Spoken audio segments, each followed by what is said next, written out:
call it the big time. Incognito. Whatever you want. Okay, well, just because when I enter. Now you're gonna shine. Got 'em in your sights.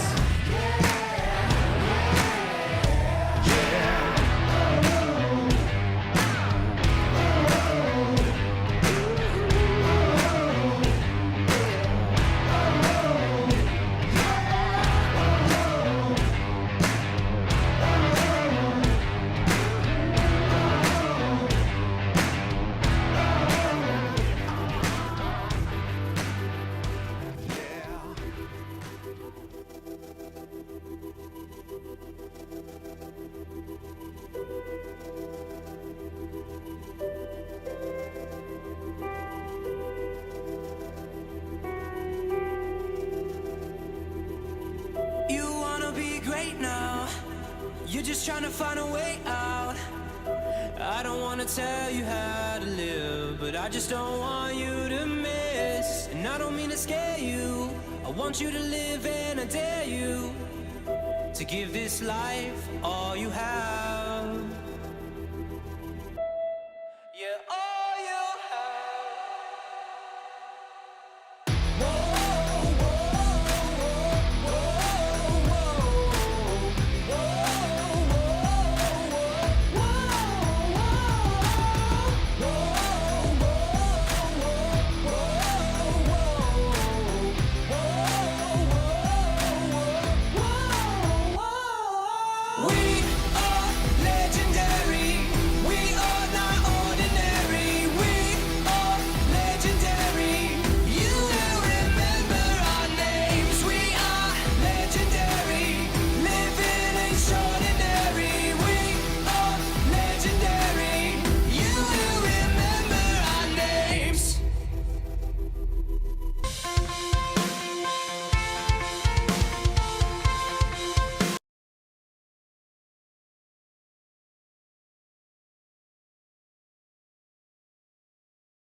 This is Mustang Baseball Live on Tradio.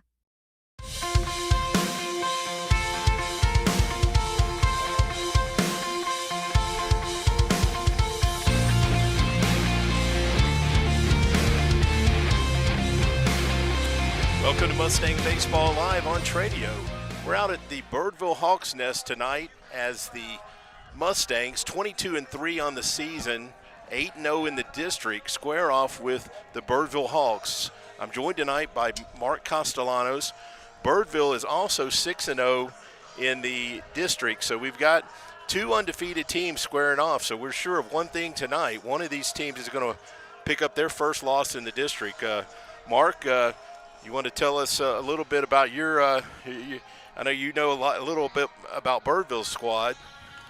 Yeah, I mean, really scrappy bunch. Early on, just finding their identity.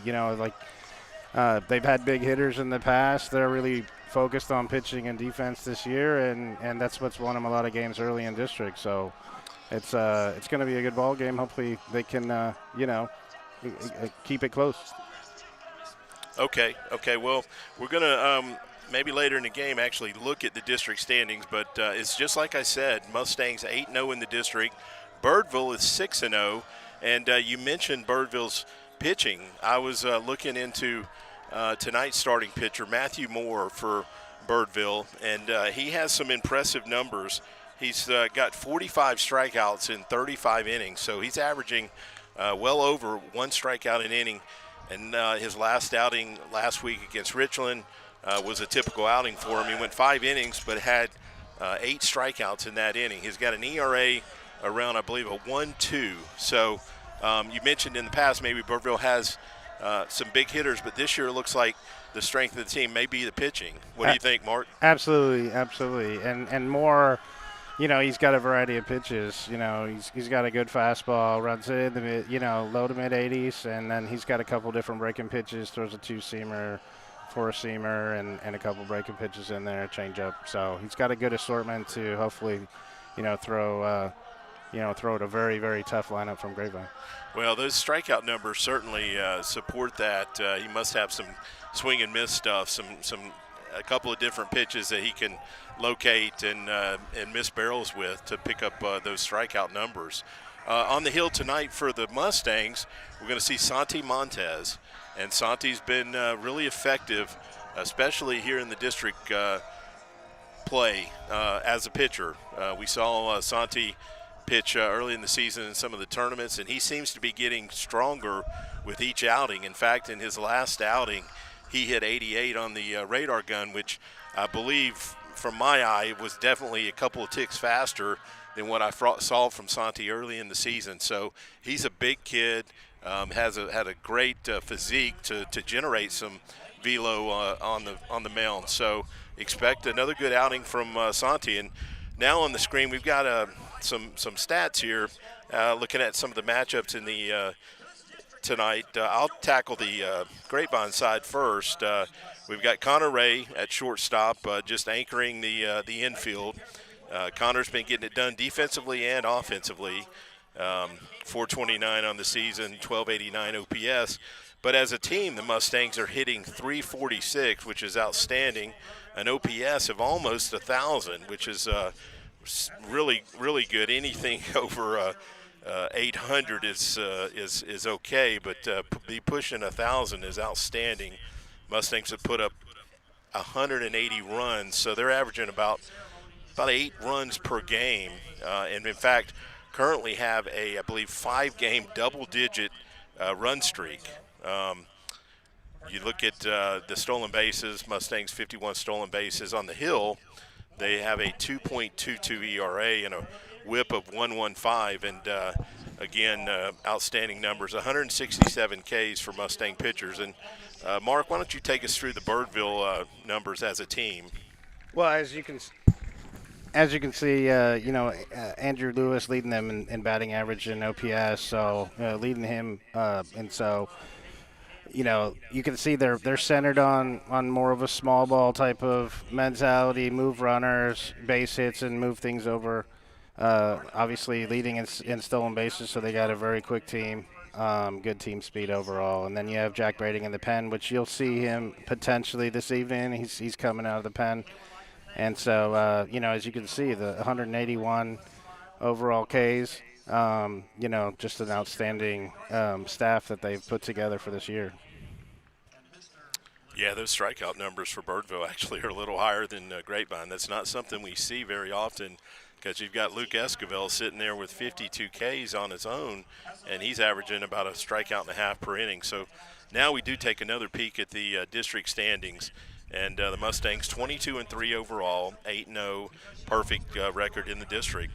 But Birdville's sitting right there at 6-0 in the district, and they've got a chance here this week to even things up. If they could sweep the Mustangs, and all of a sudden, they would be in the driver's seat in the district with no losses. So the Mustangs, even as well as they played, have not really distanced themselves yet in the district. They do have 2 more wins, but the important thing there is the loss column. Mustangs haven't had their bye week yet in the district, where Birdville had already had their bye week. That's why they played 2 less games. Yeah, and Birdville's starting. This is the start of probably playing those top 4 teams. So starting with Grapevine, and then I believe next week they have Argyle, and then they'll play Colleyville Heritage to finish up the season. So they got a little bit of run here where they have a chance to win, be in or win those games, but it's a difficult lineup to go against. Well, one thing these 2 teams have done is distance themselves from the rest of the field. Argyle sitting there with 3 losses, so whatever happens this week, either team is going to be no worse than second in the district. So we're going to look at some of the guys on the Mustangs that have been hot. Luke Esquivel, last week, yeah, that was the 13-0 game that the Mustangs played Thursday night. And Luke Esquivel went 2 for 4 in that game. 2 RBIs, 5 innings pitched, another 9 Ks for Luke. Kept that scoreless inning streak going, now at 34 innings. 34 and a third innings of scoreless, at least on an earned run basis, baseball. So Luke has been outstanding. But Zack Goldstein just came alive Thursday night up there at, Denton Ryan. There you go.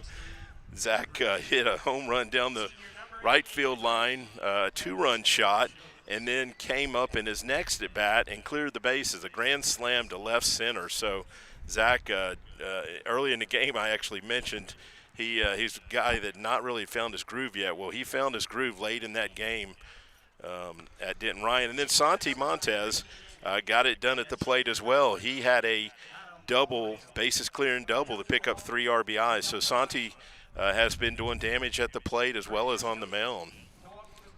Just incredibly impressive looking at all the numbers. I mean, the batting averages, the ERAs, I thought that there was something wrong with the screen there with, the numbers. They're so amazing across the board. I mean, and you're looking at a lineup where you're hitting, an X6A MVP, district MVP in the 6 or 7 hole is just, incredible. So just an incredible lineup. Yeah, here's some of those offensive numbers who's been hot. Connors also has 9 RBIs. Jorvorskie Lane, he's been torching the ball. Jorvorskie seems like he's had 2 hits just about every district game we've played. He's now 526 over the last 6, 10 hits in that stretch, just leading the team in RBIs and runs scored. And you see there he's averaging almost 2 runs scored per game over the last 6. And then Luke Esquivel, 11 innings pitched, 21 Ks. So he's actually been averaging almost 2 Ks an inning over the last 6 games and only allowed 5 hits. So less than a half hit per inning. And that whip ratio that Luke has is just minuscule. Anything around 1 is good, and he's around like 0.7, I believe, as whip. So, yeah, the Mustangs have really have kind of had their way in the district. They're played a tough early season schedule, but really haven't been challenged much in the district. And then here, Santi, there's his numbers on the mound. An ERA below 1, 0.84 in 25 innings pitched, has 24 Ks in those 25 innings. So he's averaging right at 1 K per inning, and then that whip ratio of 108. So he does a good job limiting the hits and also doesn't walk many. He actually had a few walks in his last outing, which has been unusual. But, that whip ratio, if you're only allowing 1 base runner an inning, it's going to be really hard to put up a lot of runs if you limit them to limit those base runners. Well, I mean, you're not even talking about just D1 prospects on that list, too. You're talking about future MLB draft picks. I mean, those are some of the best players in the nation in their class.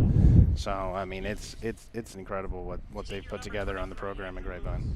Yeah, we've really seen Jorvorskie as he seems to be gotten more comfortable in the Mustang uniform. His talent has just flourished, and every game it just seems like he does something that you're like, wow, makes a throw or just goes first to third.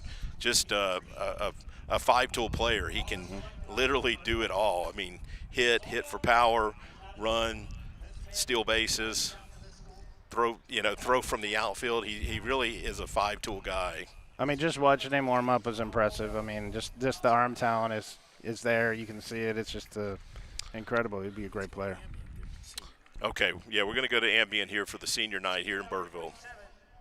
Stevens has selected to walk with Miss Adams tonight for teacher appreciation. Talent has selected Miss Adams because she cares about my well-being. She shows that by helping me with my college path. She always asks about my personal life, and if I'm doing well when I feel like most don't care to ask about that kind of stuff. Senior number 27, Talon Stevens, and Miss Adams.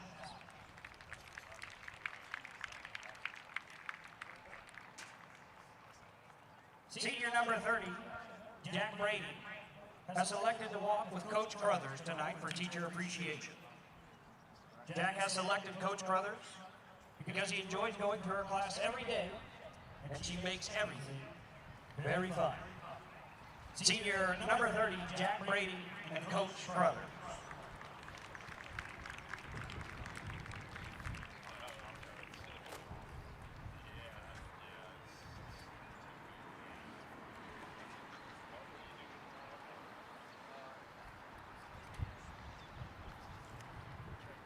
Ladies and gentlemen, a round of applause for your Birdville High School staff.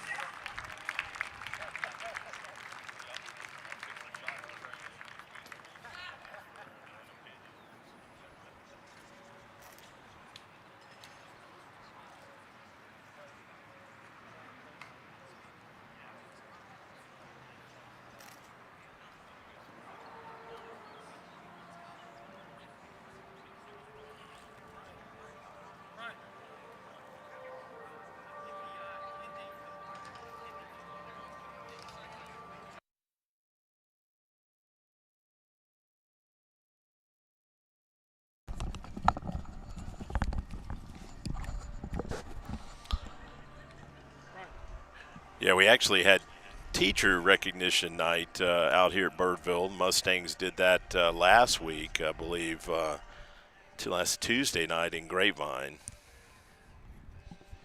Yeah, it's that time of year where you have, it's near the tail end of the season, and you're getting a lot of celebrations each of the pregame. So Hard to believe, yeah. I mean, these kids will be out of school in a month.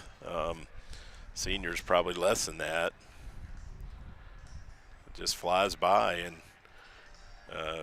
we're really kind of winding down the district season, and the playoffs will be here in about five weeks. yeah, it's looking forward to it. It's going to be a great playoff season. Seeing where everybody seeds, if everybody, because of the Division I, Division II aspects of the playoffs, and seeing where everybody settles is, it's fun to watch. I mean, you're looking at a Keller that may settle down into Division II, the way that district's shaking out. So, I mean, there's a lot of things that can change in the next 3 weeks of where the seeds go, but it should be a really entertaining playoffs. The Mustangs have 7 teams in their district, and that's what we talked about earlier, why there's a bye week. How many of those 7 make the playoffs? 4. Okay. 4 will make it. So better odds than normal, that better than half the district will get into the playoffs. And we saw it last year, a Colleyville team that really didn't look all that great in the regular season actually made a pretty good playoff run. I'm fairly certain they made it a couple rounds in, which to me was surprising. Maybe it wasn't all that surprising if you're a Colleyville fan. But, once you get in the playoffs, you can get hot at the right time and make a run. The regular season records go out the window, and you see it, in other sports. Sometimes teams just get hot at the right time. I think baseball is kind of one of those teams that sets up that way. Football, you don't see it as much. The teams that struggled in the regular season just from a talent standpoint are typically not going to go far in the playoffs, but occasionally you'll see a baseball team really get on a run. And sometimes, maybe it was a guy who was out early in the year, especially if it's one of your big pitchers that you bring back.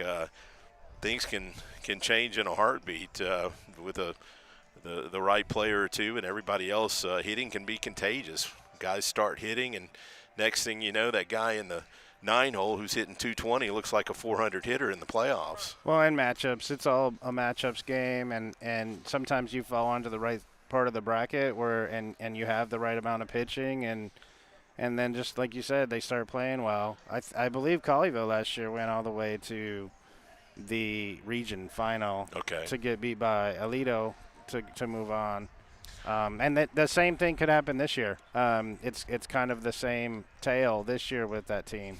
Yeah, that's what I remember. They were actually, I think, on the the bubble of even getting into the playoffs, and then once they got there, they won a couple series. So Coach Webster, looks like they've wrapped up the meeting here, and see how far we are from getting this game underway. Kind of a late arriving crowd here.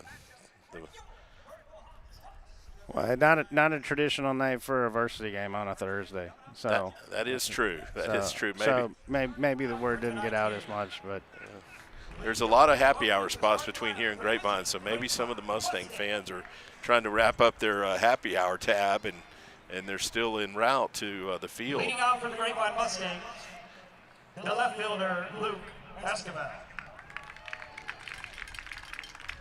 Batting second, the center fielder, Zack Goldstein. Yeah, the starting lineup tonight for the Mustangs offensively is going to be pretty consistent with what we saw last week with Santi on the mound.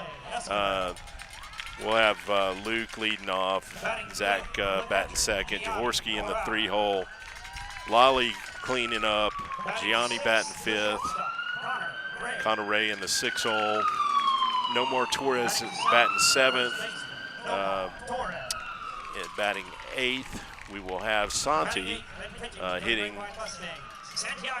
as the pitcher, and then in the 9-hole, I believe we'll have Andres Martinez DHing for Will Newton at second base. So we saw Andres almost get out of the yard at Denton Ryan last week too. That's, I believe, the second ball Andres has hit off the wall this year. Now, ladies and gentlemen, for those able to and willing to do so, please stand and cheer as we introduce the starting lineup for your Birdville Hawks.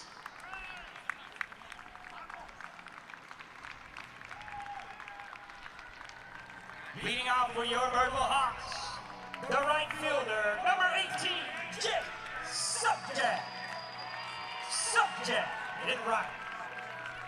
Batting second, the third baseman, number 1, Chase Reeves at third. Batting third, the first baseman, number 2, Carson Blake at first. Batting fourth and on the mound for your Birdville Hawks, number 3, Matthew Moore pitching.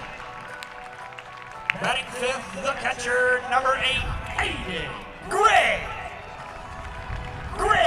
catching. Batting sixth and playing second base, number 9, Grady Shannon at second. Batting seventh, the center fielder, number 10, Eric Ortiz in center. Batting eighth and playing the left field, number 0, Elvin Sanchez in left. And batting ninth, the shortstop, number 4, Ty Sigmund at short.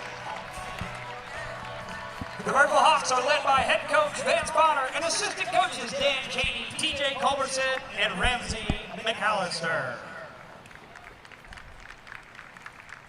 Ladies and gentlemen, for those who are able to and for those who are not already doing so, would you please rise and remove your caps and join me in honoring America with the playing of our national anthem.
Well, Mark, I don't know what you would call that uniform color that the Hawks are wearing tonight.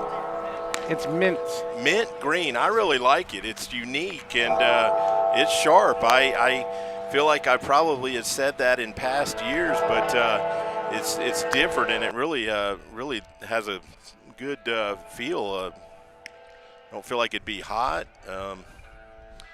No, they started that uniform about 4 years ago, and it carried them pretty far into the playoffs, and so it's stuck around. And it's one of the favorites within this program. Just noticing Moore is a left-hander, and I mentioned last week the Mustangs did see a left-hander start for Denton Ryan, and I feel like in past seasons the Mustangs might have been a little susceptible to a good left-hander, but this year the lineup is predominantly right-handed. A couple of guys that were on the team last year, Jarrett Boswell, Brady Boozer, they were both left-handed hitters. They have since moved on to college, and the guys that have replaced them in the lineup, Jorvorskie Lane, Nomar Torres, they're both right-handed hitters. So I feel like the Mustangs actually probably match up better against left-handed pitching. One thing about Moore, though, he's a good defensive pitcher, and especially he's there to keep runners close. Okay. Especially with some of the base runners from Grapevine that can really run.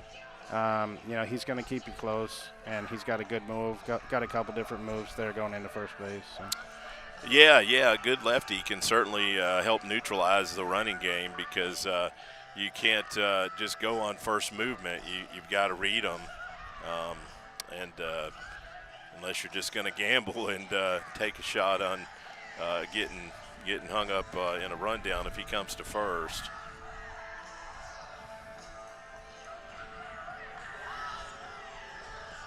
Well, about ready to get going. Yeah, we're going to have Luke Esquivel leading off for the Mustangs as usual. We saw Luke's numbers over the last 6 games, hitting over 500. Coach Washburn, happy birthday. He says hi to his good buddy Trey Bell. That looked like some sort of tradition right there, Trey. A good luck tradition right there. It kind of has become a tradition.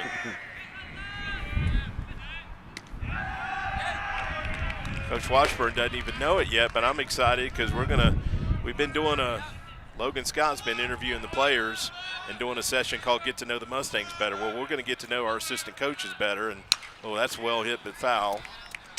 I'm going to hopefully, with their permission, interview Coach Washburn as well as Coach Mooney, and we'll get to know them a little bit better and play that interview in one of our pre-games. So Moore gets ahead of Luke here, 0-2. Yeah, throwing strikes early, so. Good spot there, 0-2. Obviously trying to get Luke fishing at something above his head. And like you said earlier, he looks like he gets a lot of swings and misses, probably throwing outside the zone to get those swings and misses. Well, that's pretty well hit, but right fielder's got a beat on it, going to get it right in front of the track. Mark, you mentioned when we got here, the wind is blowing in tonight. I think anything to right field is going to get hung up a little bit. The wind didn't keep that in the ballpark, but probably kept that one off the track. I think a ball to left field, though, still has a shot tonight. The wind's kind of a crosswind going to left. This park plays big, though. I mean, so don't let it deceive you. It plays bigger than it looks and always has. But, yes, that is the area. If you're going to hit one out, it's to left is where it is.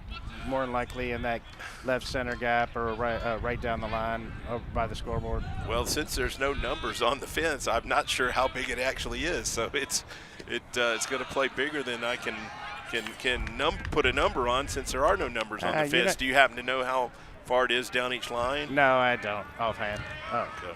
But that's the biggest secret kept at most of these parks. You go to Colleyville Heritage and some others, they don't disclose those numbers. So I don't know what the reason is behind it.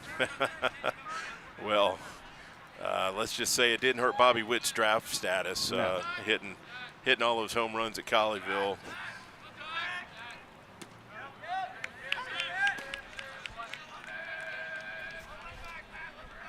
3-1 count here on Zack, and you mentioned he comes off a huge game at Denton Ryan and picks up a walk there to get the Mustangs a base runner.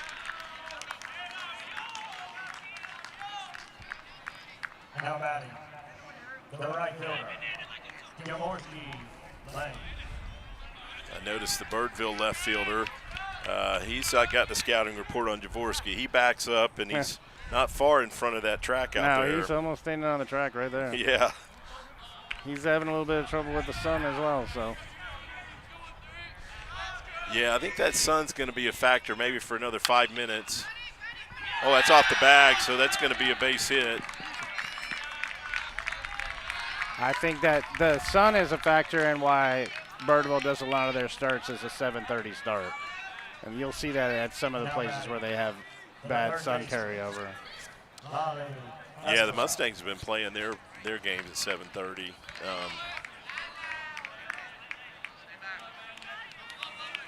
Little trouble here. Yeah, that brings Lale to the plate here. Runners at first and second and 1 out. This is just a murderer's row to start this lineup, though. I mean, and really, it's just up and down. And there's really no let-up. Yeah, Coach Webster's talked about it, who you're going to pitch around. There's just nobody that's an easy out. They all can do damage.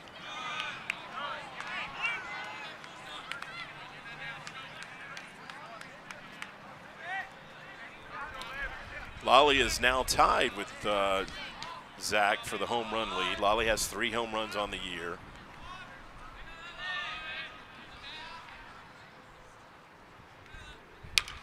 Foul ball down the right side.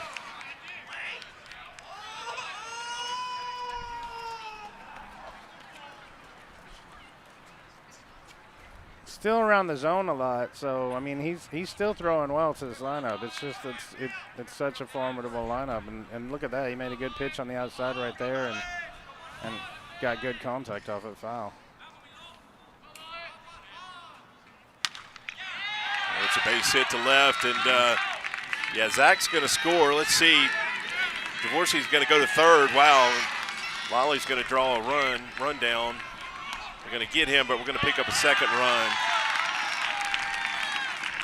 I think they'll trade that out for a run. I don't think Coach Webster had a problem with that. In fact, Coach Washburn is probably the one who sent Lale to second right there, trying to draw that throw. That looked like a Tradio special right there that we used to run, right, Trent? So Mustangs on an early 2-0 lead here in the top of the first inning.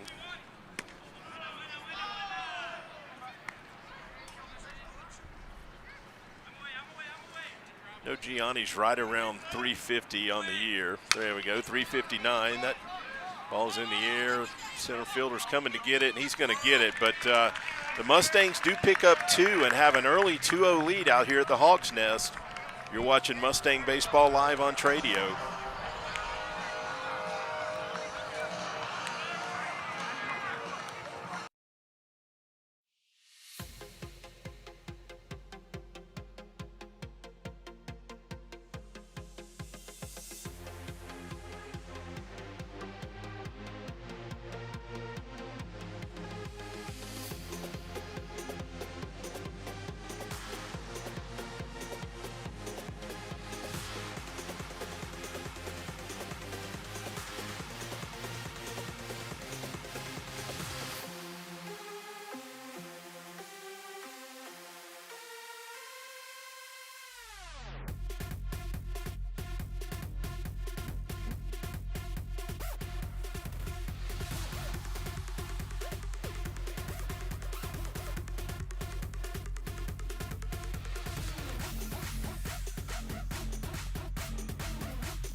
I think Grapevine will take that first inning any day of the week.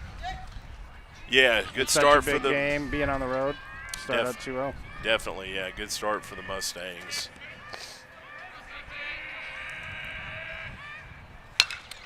Subject's out in front of that one, fouls it down the line towards the Tradio crew.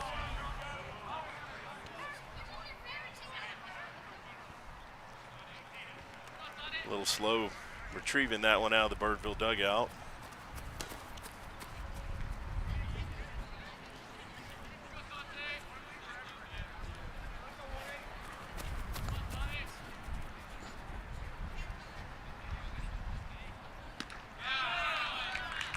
Good pitch right there from Santi, like a straight change that Subject was out in front of. He was out in front of the fastball, so great spot to throw a changeup and get a swing and miss.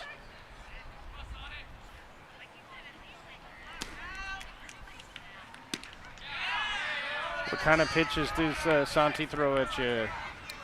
Well, his fastball has been, anywhere mid-80s, touched 88 in his last start.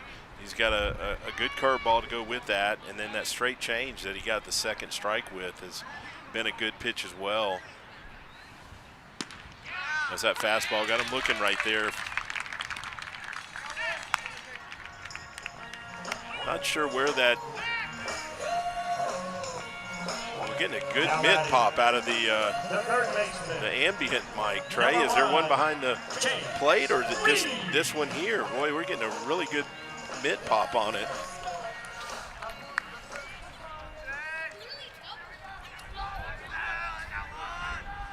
Okay, yeah, Chase Reeves, 372 on the season. He's a second baseman for the Hawks.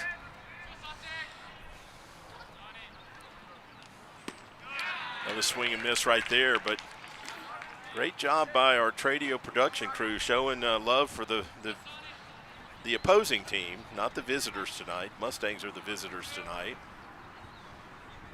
Good pitch right there.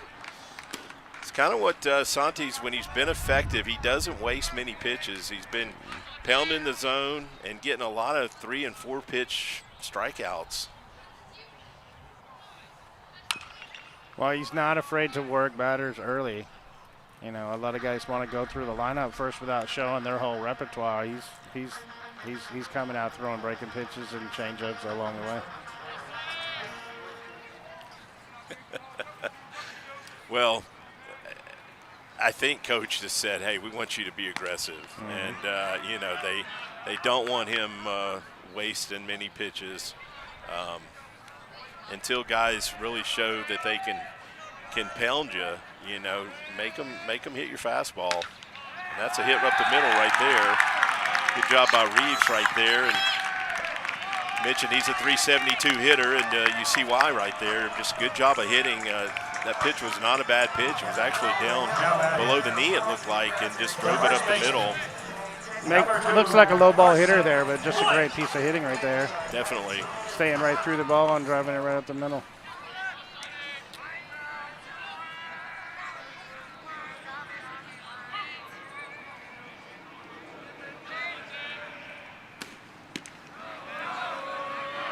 That fastball must have missed in right there. This is the starting pitcher, Blake, at the plate tonight. He, I noticed, hits when he's not pitching, so he is one of their better hitters in the 3-hole. That's a base hit right there. They get it.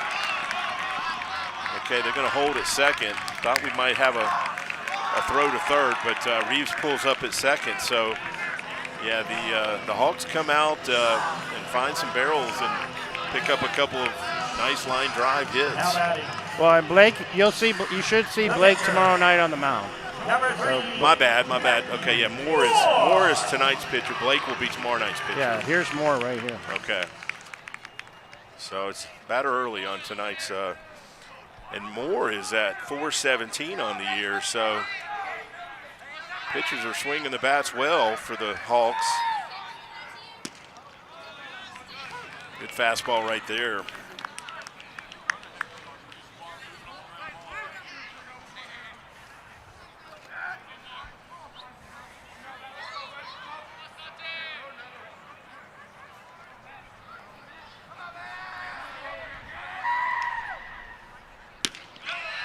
Another good fastball to get ahead 0-2.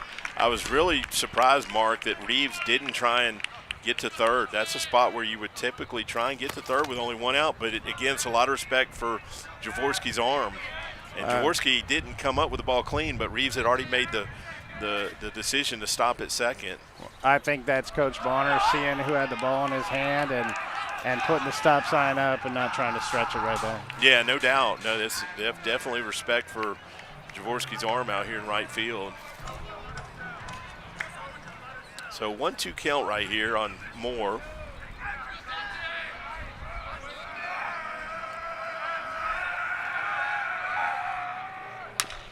On the ground, let's see. Connor's going to get it himself. That's going to be 2. That's a heck of a play. Yeah. So Taylor made double play right there, and Connor makes another nice defensive play to get the Mustangs out of an inning. Mustangs lead 2-0 headed to the top of the second inning. You're watching Mustang Baseball live on Tradio. I'm not gonna tell your secrets. I'm not gonna let them use you up. I'm not gonna pass any judgment. I'm not the usual. I'm not gonna lock you up. I'm not gonna throw away the key. I'm not gonna bat an eyelash. Oh, I'm not gonna miss a beat. I'm not. I'm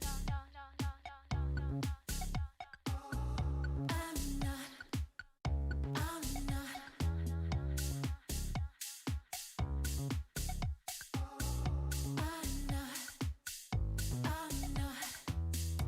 I'm not your bedtime story. I'm not your sneaky backup plan. I'm not here at your service. I'm not your part-time lover. I'm not your dog and pony show. I'm not some pretty please pick me. I'm not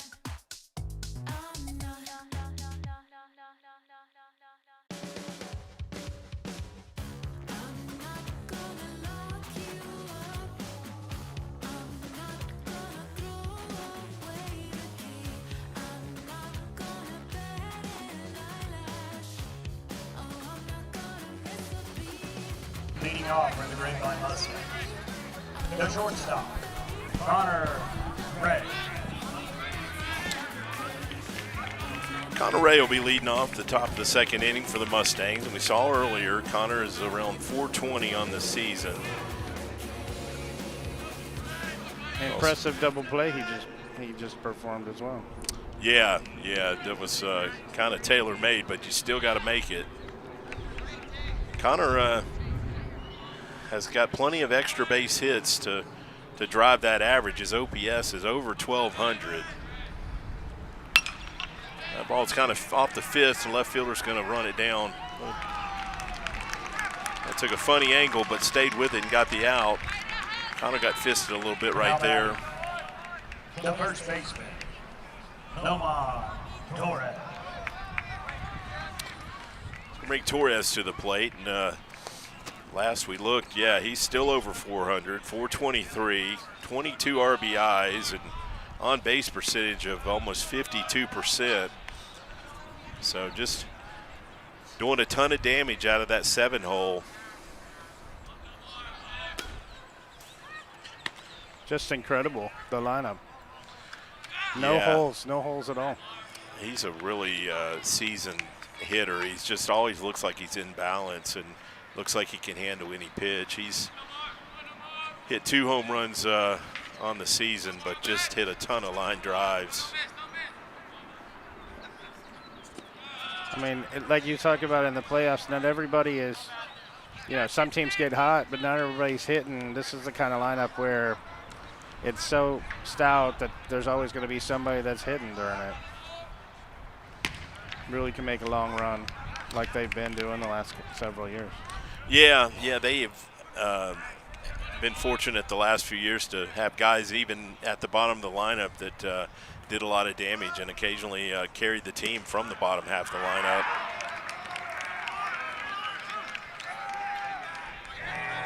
So full count right here on Nomar.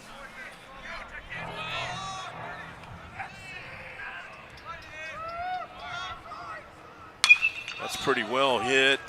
See if they're going to run it down. Left fielder's got a beat on it. Nice play right there. Went a long ways to get that ball in the gap. Now bad.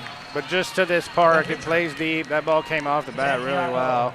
Not that it was going out, but you thought it was going to the wall at least. Yeah, I thought it had a chance to get to the wall, so maybe the wind did hurt that one a little bit, but that left fielder went a long ways to get that. That was right there kind of in the direction of that flagpole, which was kind of equal distance between the center fielder and left fielder. So that brings Santi to the plate here with 2 outs, and he fouls that one back.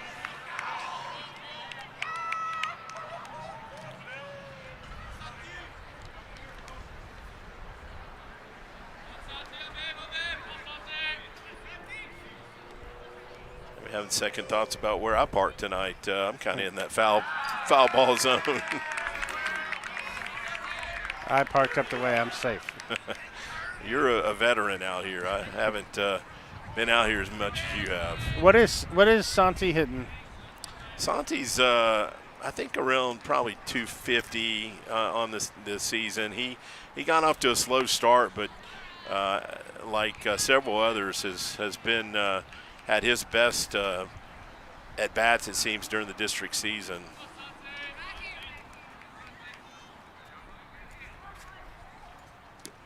Swings through that one, so Moore's going to get a 1-2-3 inning here, and still going to be a 2-0 ball game as we go to the bottom of the second inning. You're watching Mustang Baseball Live on Tradio.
The catcher, number 8, Aiden Gray.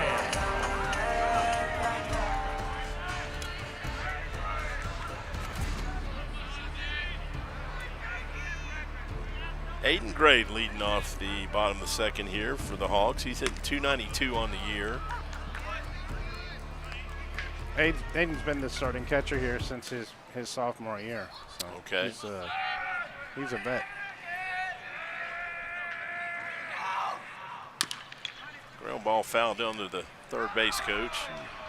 Well, that's quite a luxury that the Mustangs also have enjoyed, is to have a guy behind the plate for a couple years. This is Gianni's 4th year as a starter at catcher, and when you know you've got that position filled, that's such a important role that catcher plays defensively. Of course, Gianni swings a good bat also, so he does the Mustangs a lot of good on both sides, but defensively he's just really been so solid handling the pitchers and controlling the other team's running game. Well, he's one of the best receivers of the baseball that I've, ever had the pleasure of umpiring behind. So he's just a great receiver.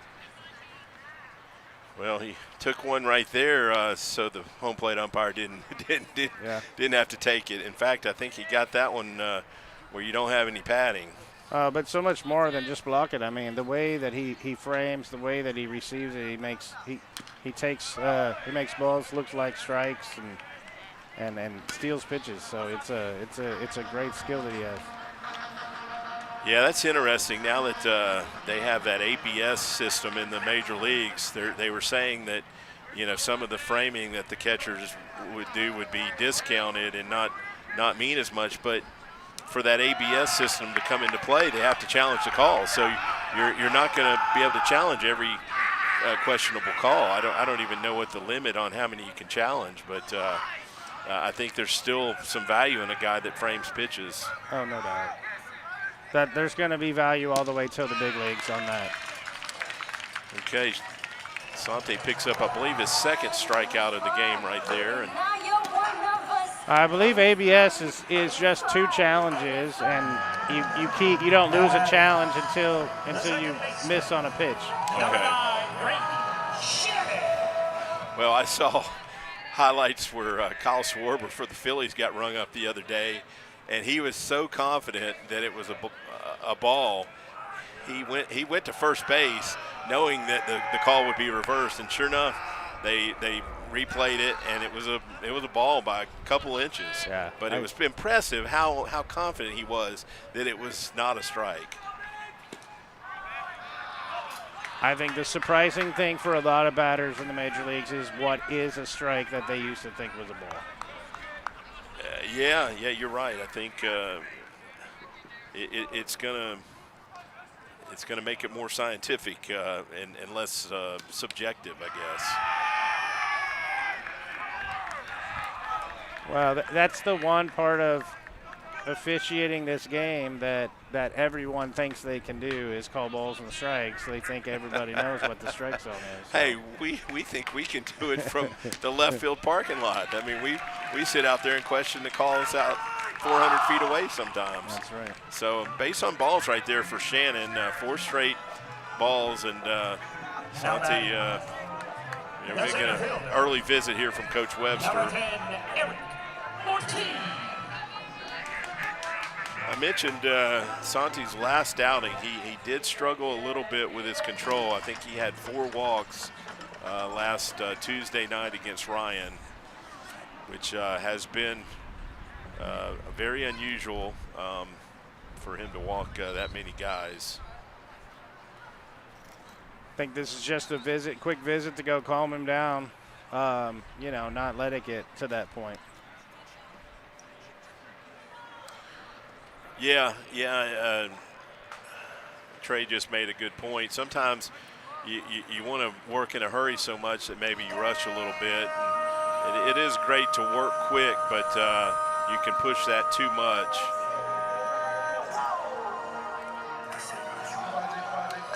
This is Ortiz, the center fielder at the plate for the Hawks.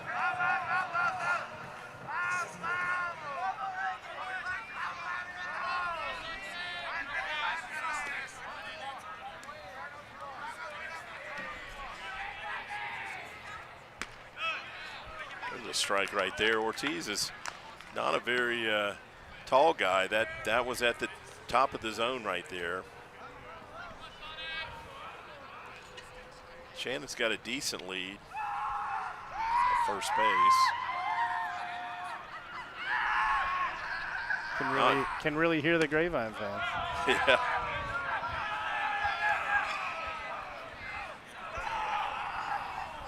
That's why I really felt like we must have a mic on that infield. It's a funnel down here apparently to our ambient mic. You got an ump mic over there, Trey? It's in the air. Jorvorskie should play that. Yeah, that's going to be 2 outs right there.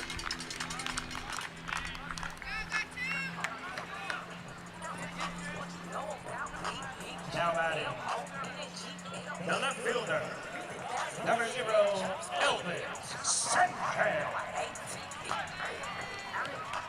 kind of early to start bunting people over, but if they keep it close, they will have to do it with 1 out just to get people in scoring position, try to manufacture runs and keep this close. Yeah, it kind of has a feel for maybe a low-scoring ball game. Be a foul ball out of play, but we know Moore's ERA on the season's only like a 1.2, so a couple runs when your pitcher's holding guys down like that, a couple runs can sometimes get you the win. Exactly. Well, again, that mitt is really popping. It's popping all over the yard. You can hear the first baseman there. Yeah, our catchers must have some extra sensitivity tonight. But not picking up the wind very much, so that's even better.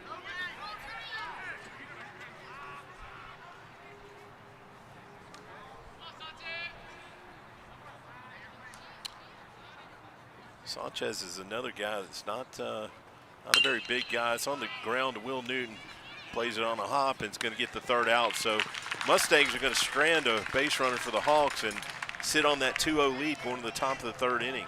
You're watching Mustang Baseball live on Tradio.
The designated hitter, Andreas Martinez.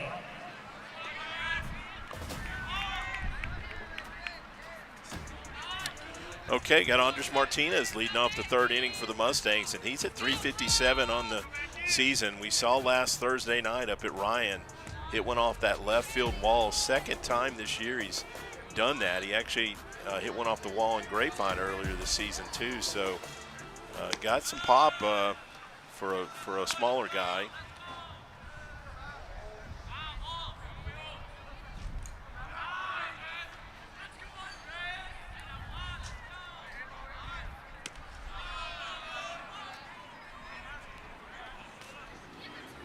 A 2-0 count right here. See if Coach lets him swing away.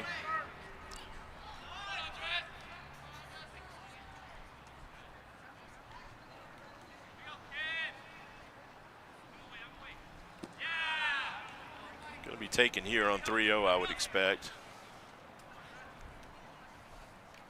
Leadoff walk would be huge right here.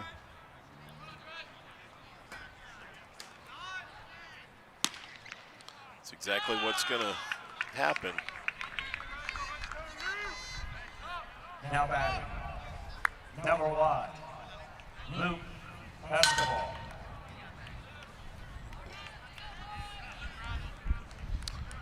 Brings Luke to the plate here. Nobody out. Luke flied out to right in his first at bat. Hit it pretty well, and that was a ball that I felt like the wind did hurt it a little bit. Do we have a little bit of speed on the bases there? Yeah, Andres runs decent. Not a speedster, but certainly not a slow poke either. He plays some left field and third base when he's out in the field defensively. So the fact that he's a left fielder tells me he's a decent runner. Maybe a chance for a hit and run here. Delayed steal, let's see, but the Hawks read that but didn't come up with the one-hop throw at shortstop. Yeah, that was a delayed steal right there, and they didn't fool the catcher, but made a one-hop throw to second. The shortstop for the Hawks didn't come up with that ball clean. Good scouting, though, but to know that's a play that Grapevine likes to run. Yeah, the Mustangs will use that delayed steal. Another pitch down right there, so more struggle a little bit, find the zone in this third inning.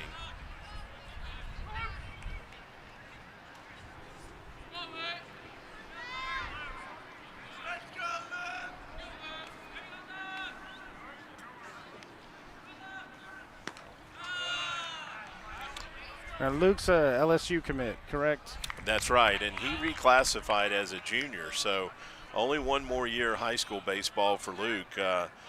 Last year he was a freshman, but reclassified as a junior, and quite honestly, looks like he could be a senior in terms of his size. No doubt. He's not your typical 16. I don't think he's more than 16. Going to work through some defensive scenarios here on this timeout. No Pellegrino.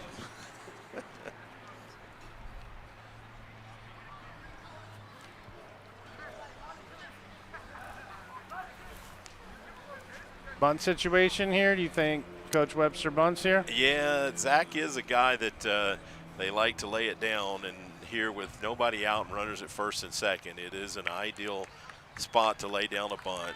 You've got Jorvorskie and Lale hitting behind him, so makes a lot of sense to move those runners into second and third base if you can. And Zack is quick enough. If he lays one down the third base line, it's a tough out for the Hawks to make, even if they're expecting it. And the Hawks are going to play up on the grass on the corners.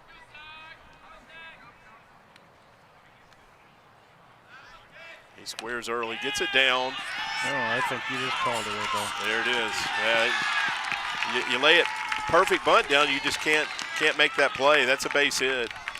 It's a beautiful bunt. Yeah. Honestly, probably should try and let that go and hope it goes foul, because you don't have a play.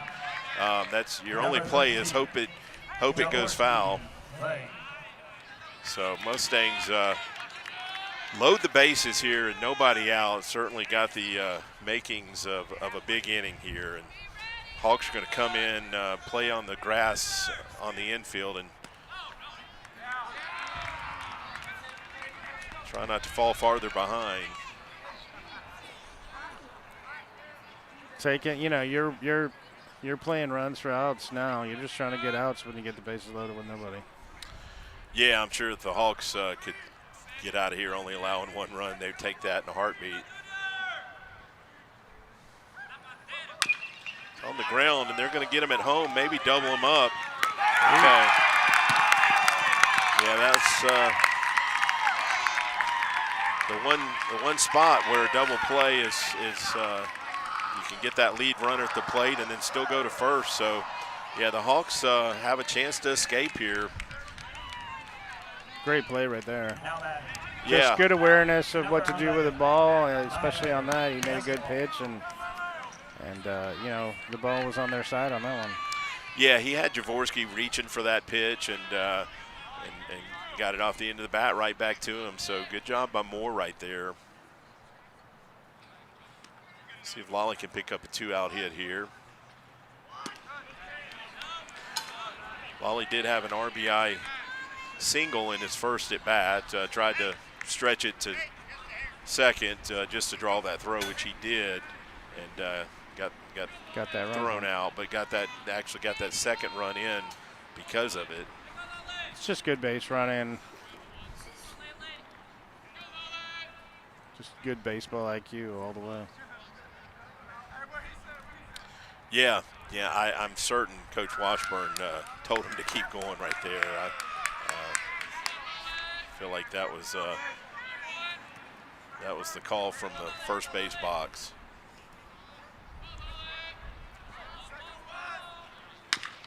On the ground, but right back to Moore, and he's going to get out of the inning and take it himself. Wow, not even going to flip it to the first baseman. So quite an escape there by the Hawks. Mustangs had the bases loaded, nobody out, but come up empty. So it's still a 2-0 ball game going to the bottom of the third inning. You're watching Mustang Baseball live on Tradio.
Well, you'll have the chance tomorrow to, smell the grill at Grapevine and all the burgers that are going before the game. Yeah, the wind will probably be blowing our way, making us hungry. That's what usually happens.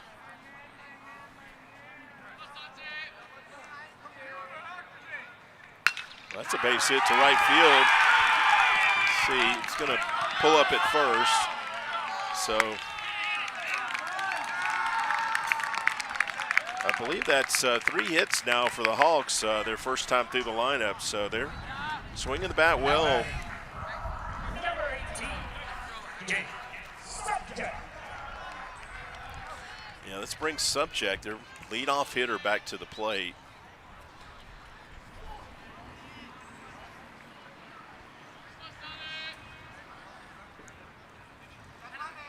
Where's the bunt? Yeah, you mentioned Mark. This is a game where if you can move a runner into scoring position and pick up a run here and there, it's got the feel of a close ball game. You got some big hitters coming up too, so just moving them to second gives you a good chance. Squares again, but fouls that one.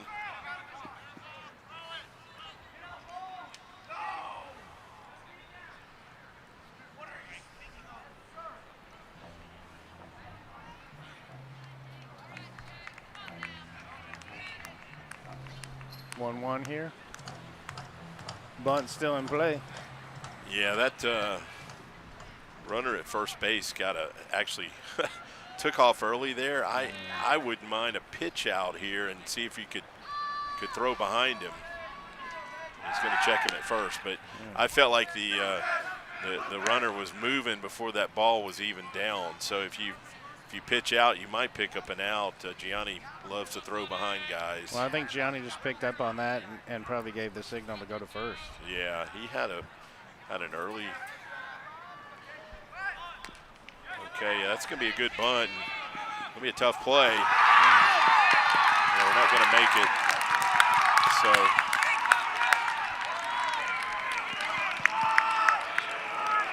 good chance for Birdville here. yeah, Lale tried to make that play. Honestly, that's a play that if your pitcher doesn't make, I don't think the third baseman's going to be able to make it. Yeah, another bunt situation here.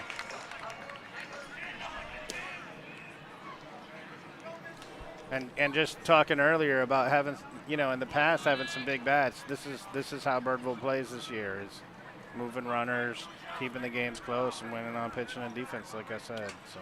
Well, Reeves had a hit in his first at bat, and we saw he's hitting over 400 on the season. Hit that ball up the middle his first time up, so they may let him swing away right here, just given the fact that he's one of their top hitters and maybe not want him to sacrifice an out. At least he was swinging on that first pitch. He's going to square here, though.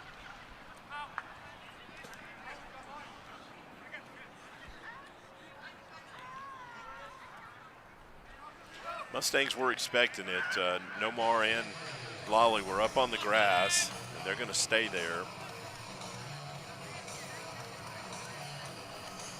And you got the infield flying effect, too, so keeping that infield halfway.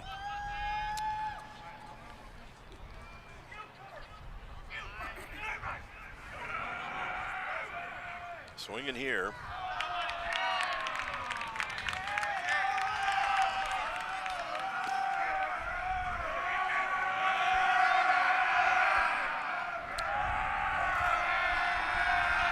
For those of you at home that are hearing all that noise, the crowd is not really that big. We've got an extra sensitive mic, I feel like. And it's a lot of Grapevine fans. Actually, I think a lot of that's coming from the Birdville dugout. Oh. But it is a big game. Maybe not everybody in Grapevine and Birdville got the memo, but this is two undefeated teams in the district battling for that district lead. Playoff positioning. So 3-1 count now. Lale came over to try and settle Santi down and help him find the strike zone here. Don't want to put Reeves on and load the bases with nobody out with a base on balls.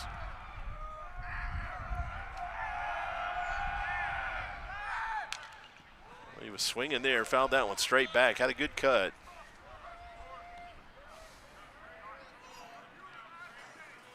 3-2. Yeah, be interesting to see if they actually put the runners in motion. Run through some signs right there. 3-2 count. If you I would imagine they will. Yeah, if you trust Reeves to make contact, it's not a bad move.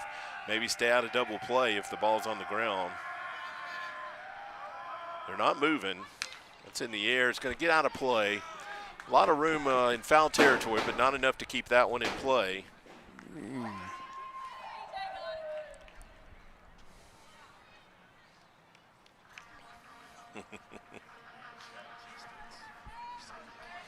Okay.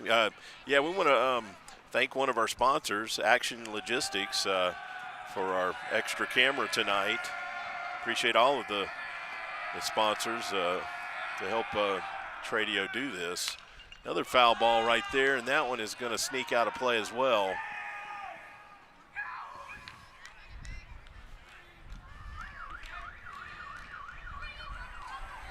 Going to be interesting what happens if as a result of this. Do you start getting somebody warm after this if they move a runner over here, they even score?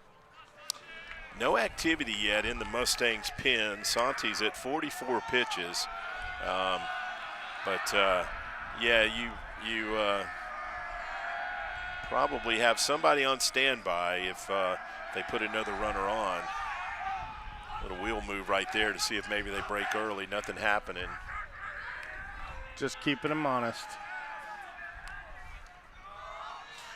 Boy, I'd like to see Santi throw that straight changeup because he's kind of timed up his fastball and really need to mix speed right here.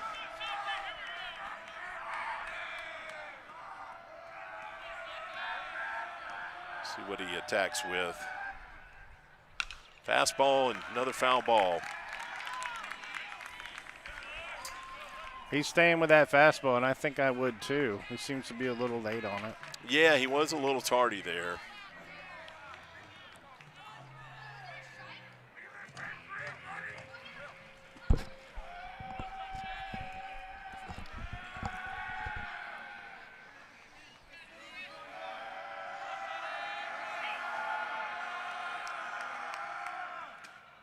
Another foul ball coming over the Tradio truck head.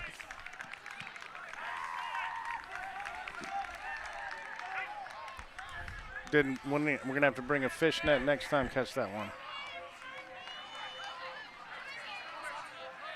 Yeah, we are in play tonight. Got to be on our toes over here.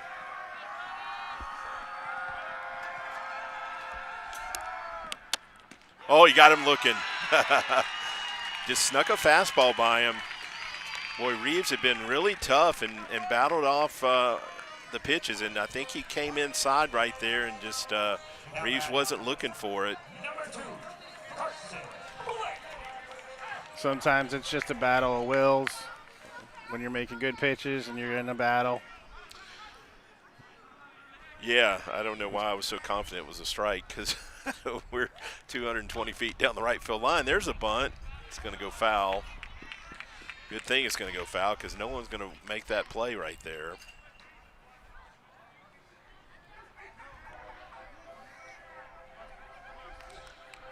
This is Blake at the plate. He's playing first base tonight, but we'll be on the hill tomorrow. And appears to have good speed. Just a great all-around player. He's going to Murray State next year. Cool. as a player and pitcher. So I believe the Mustangs have a former player, Mason Shimkus, I believe, went to Murray State.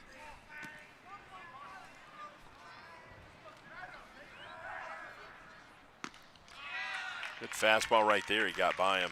That's a Division II school, I think. Does that sound right? It's a junior college in Oklahoma. It's a junior college. Yeah, okay. Yeah. Okay. Well, Mason's probably not there anymore because he would be beyond junior college. But I think he did start out there. Yeah, it's just past Ardmore, in the Ardmore area in Oklahoma. Okay. Yeah.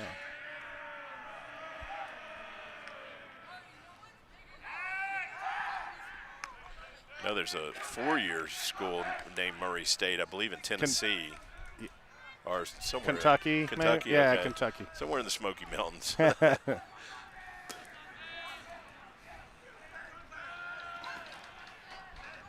right here. Santi's way in front. It's going to be in the air and should be played by Zack Goldstein's going to run it down.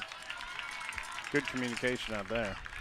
Yeah, actually, I thought Luke was going to play that ball, but that center fielder has first priority, and Zack came and called him off. Now batting, number 30. Yeah, I believe that Murray State that's in Kentucky, NCAA tournament just ended this past week. They used to be, the Cinderella team. That's right. Yeah, they have made some runs in the basketball tournament.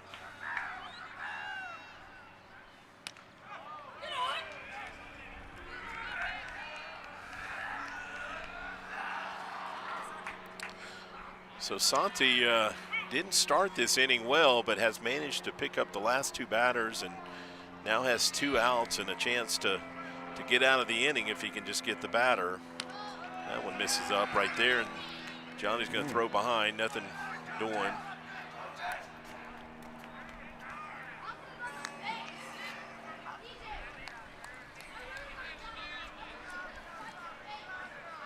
One-on-one, a kind of play that Gianni can make right there. Not a lot of catchers can make that play.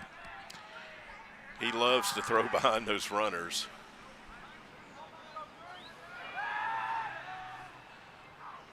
A lot of concern for that guy at second base, and you do want to keep him close to the bag, especially with 2 outs, because he'll be moving on contact, and if you don't keep him tight, you'll never have a chance to throw him out from the outfield if they get a hit. And it's only a 2-run game. I mean, it's that run is big if it gets home. So yeah, they're gonna do everything they can to keep it close, and even on a base hit to the outfield, you can get him at home if you keep him close like that. Yeah, Birdville's the home team tonight, so they're going to get the last at bat unless the Mustangs are behind.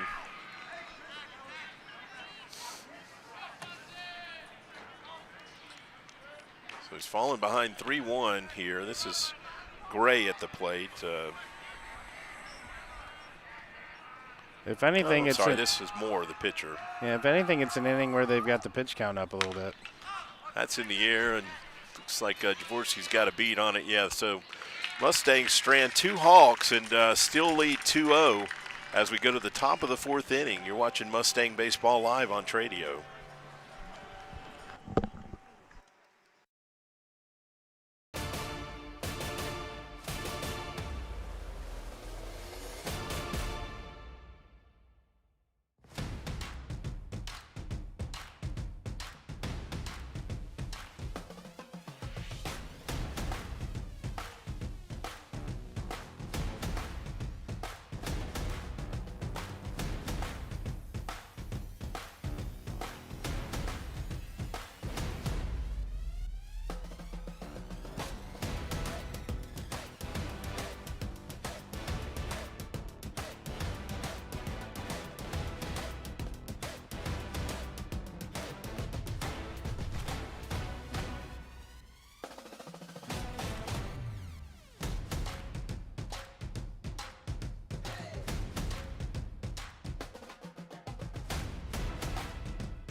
I think I heard Gianni's going to Weatherford. Is that correct? Weatherford College?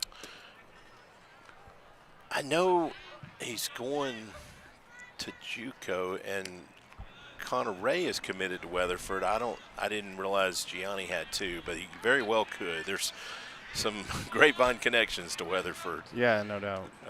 Coach Washburn's son, I believe, is the coach at Weatherford. So Gianni took that one off the back there, and it's going to get Mustangs a leadoff runner. Well, not a bad little program. I mean, just last year they were #1 in the country, Division I JUCO. So. Wow, I didn't know that. Yeah, the Mustangs were supposed to play a playoff game out there. I believe it was last year. We got rained out, but that's a nice ballpark. Yes, it is. Do you do any of those games?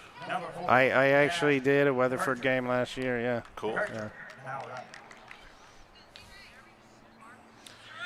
Brings Connor Ray to the plate. Connor flied out to left in his last at bat.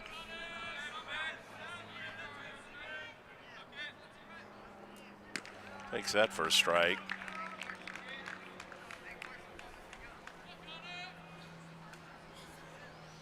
Yeah, Moore got a decent fastball, probably mid-80s it looks like, would be my guess.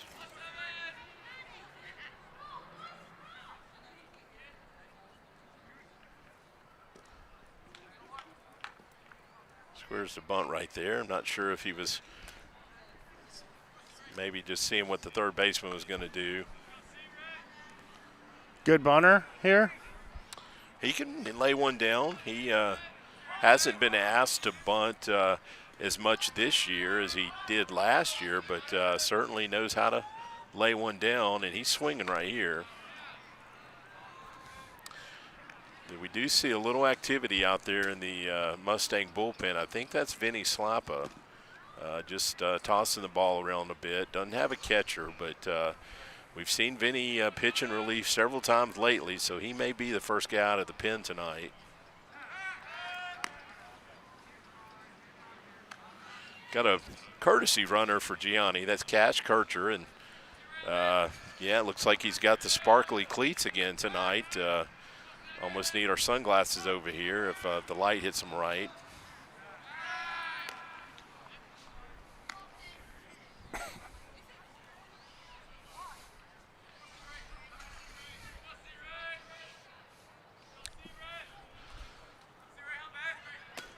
Got a decent lead over there.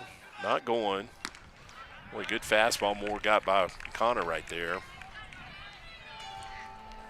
Trying to throw it up in the upper part of the zone, get him to chase, and he's chasing one. Yeah, that ball was up around his shoulders. May have been a ball.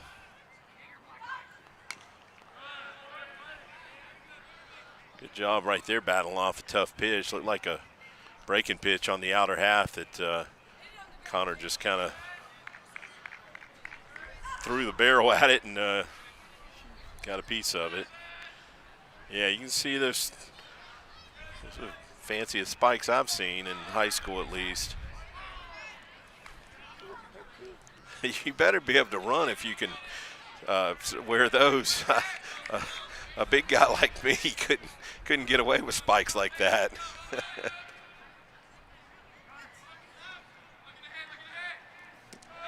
Okay, Connor works him for a walk, so good AB right there, and Mustangs got something working again here. Now batting, number 12, Nomar Torres. Probably let Nomar hit away here.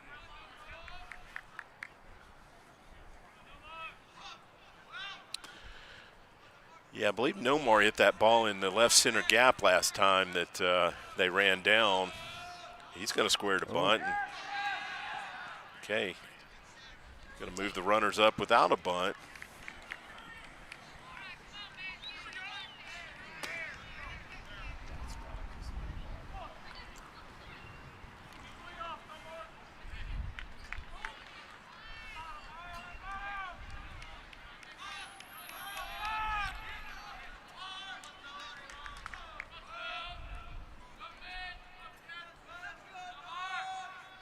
How many home runs has he hit this year? Nomar's hit 2. He hit one in tournament season at Jesuit and hit another one in the district season. Got good power. He's More struggling here a little bit. Yeah. Well, I don't know that they're pitching around him, but may not be the, if you look at the numbers, may not be the worst idea if you were. Okay, that missed in right there, so a 3-1 count, and maybe an intentional walk.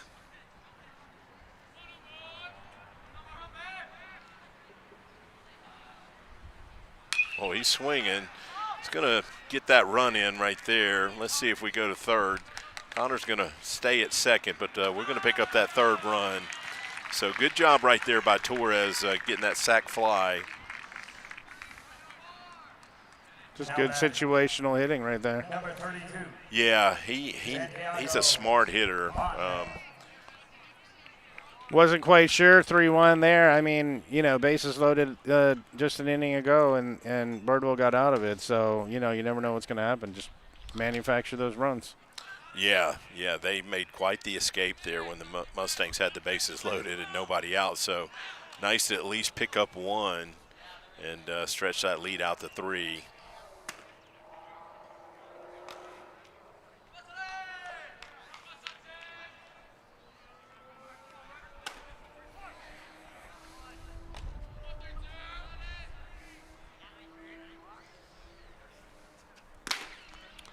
Good fastball right there by Moore to get a strike looking.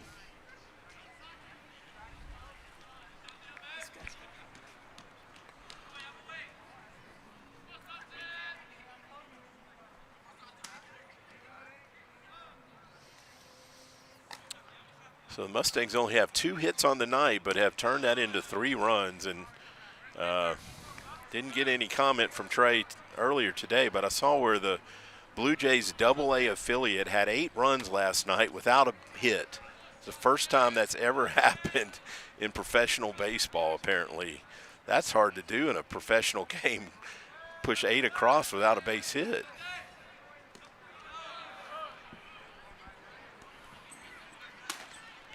Must have been a lot of walks, and I didn't look at the box score. Must have been a lot of walks, maybe some defensive errors. Probably a couple pitching changes, too. Oh, it had to be.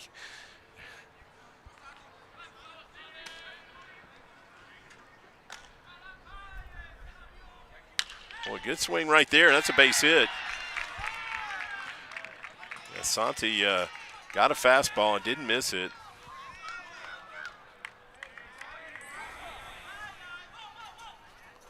Get a courtesy here. Yeah, it's probably going to be Jackson Papadakis, would be my guess. Number 9, Andreas. And I guessed right. Your attention, please. Entering and run for the Grapevine Mustangs. Number 5, Jackson Papadakis. Now we're on. Papadakis. I'm familiar with that name. Not Papa Giorgio from the vacation movies. So Andres Martinez has a chance here to pick up an RBI, and we saw earlier Andres is hitting around 350 on the year, and first and third, 1 out. Squares to bunt. Okay, they throw behind him. We're going to get a run right there. That ball gets by the first baseman, and it's going to bring Connor to the plate, and the Mustangs now lead 4-0.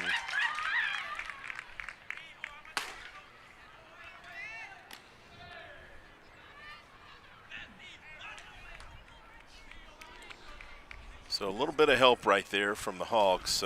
Maybe an unnecessary throw behind the runners. Yeah, there. But honestly, the first baseman should have had it. It was not really a bad throw. He just didn't get the glove on it.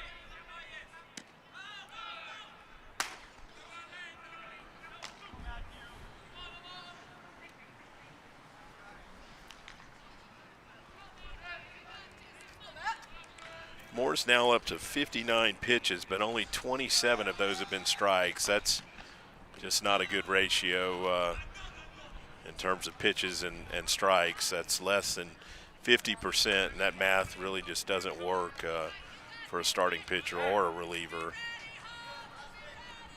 Yeah, they've got activity down the bullpen, and they just got the signal to speed things up. This could be his last hitter.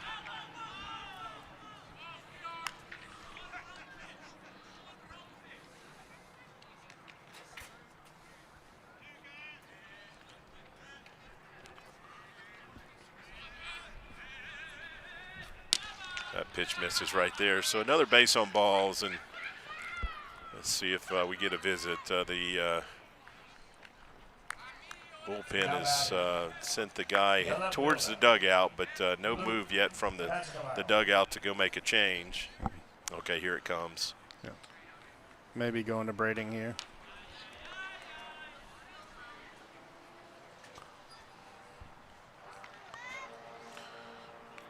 Okay, we'll stay with you and cut our ambient down just to avoid any YouTube violations. Yeah, we looked at, you mentioned in the pregame, and I think we had the numbers up. Brading has some really impressive numbers out of the pen for the Hawks. Yeah, and he just, he was the one getting warmed up, so. Okay. He's probably on deck pretty soon. Yeah, but they're obviously going to stick with Moore for now, because if they were going to make the change, they would have already done it. Oh, you'd be surprised. You'd be surprised. Sometimes they just want that extra time and then make the change. Yeah. Like to set their defense and then go ahead and make a change. Yeah. But yeah, it looks Are you like saying they're sticking with as an umpire you don't appreciate that move? Oh, no, not at all. I understand the strategy behind it. Yeah, actually I could see it if your guy's still throwing in the pen, but yeah. We saw Brading make his way to the dugout before the coach even left the dugout to make the mound visit. So the Mustangs roll back to the top of the lineup here with Luke Esquivel. Runners on first and second. Luke walked in his last at bat, and as a team now, the Mustangs have 5 base on balls. I believe he flew out in the first. Correct, yeah. He flew out to right field in his first at bat. Ground ball foul. Coach Webster doesn't make the play there for safety reasons.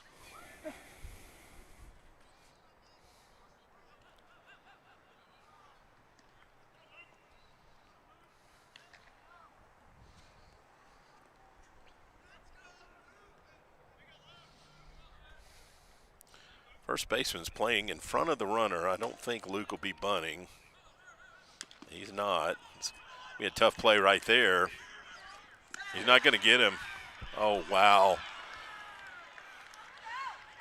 Umpire said he got him, but I don't think Luke or Coach Washburn agreed.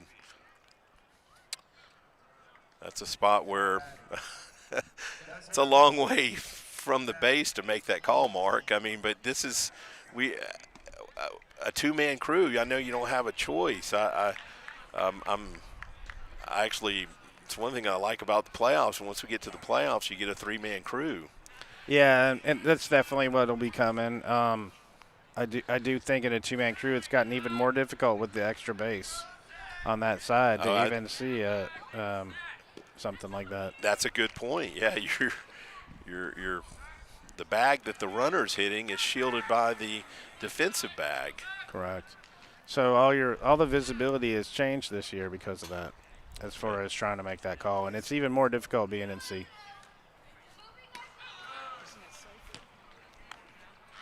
Yeah, I mean, that's the intention of that base, is for safety reasons. Runner's lane violation has been such an enforcement over the past several years to protect that safety, but it definitely in a 2-man crew makes it difficult. Good pitch right there by Moore. Zack had a base hit bunt in his last at bat. Beautiful bunt, right down the third base line. Yep.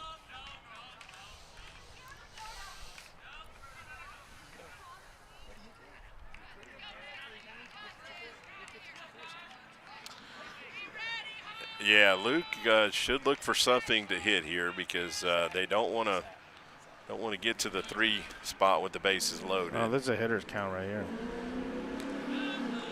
But yeah, they're going to load the bases for Jorvorskie, and they are going to make a move here. I think that's Moore's last pitch. Yeah.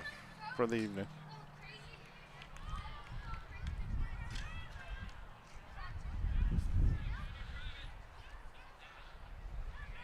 Yeah, I think we're going to have a little bit more of a delay this time. Yeah, Brading will be coming in right here.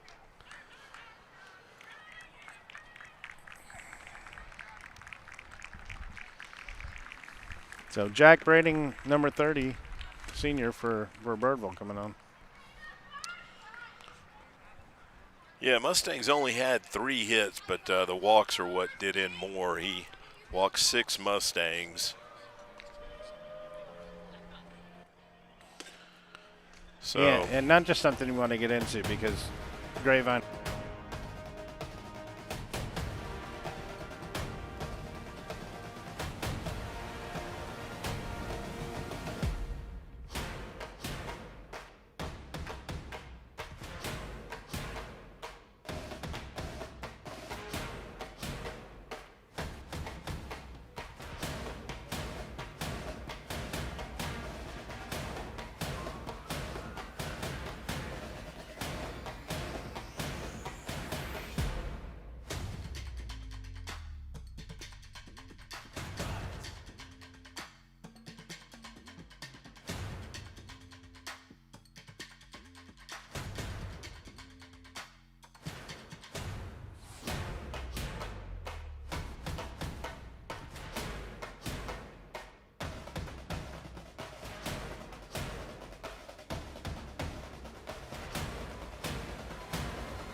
Okay, yeah, we mentioned this is Brading on the hill now for the Hawks.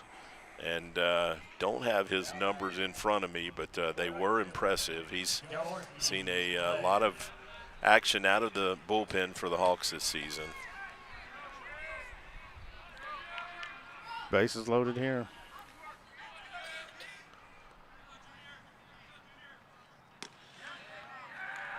And last time Jorvorskie came to the plate, the bases were loaded and hit that ball back to the pitcher that they turned into a double play. So I'm sure Jorvorskie would like to see a much different outcome this at bat.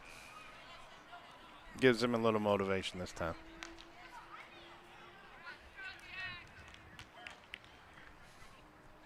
There is 2 outs, so Hawks are playing back. Any base they can pick up an out, force play.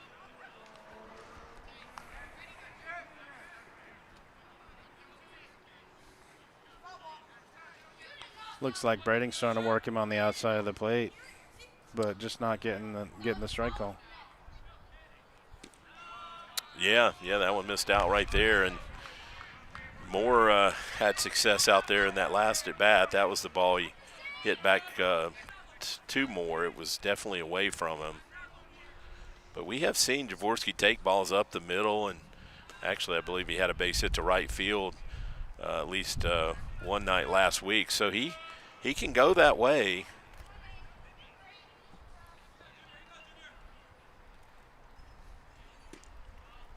Oh, wow, that must have been in right there. So it's going to force in a run and make it a 5-0 ball game. Now batting. Number 11, Lale, basketball. Yeah, just got to throw strikes. I mean, it's just the key right here. Yeah, you just can't defend walks. So Lale, at least according to Game Changer, that's not right. He had a hit in his first at bat, but for some reason Game Changer shows him without a hit. He has 2 RBIs, but we know that was a single in his first at bat.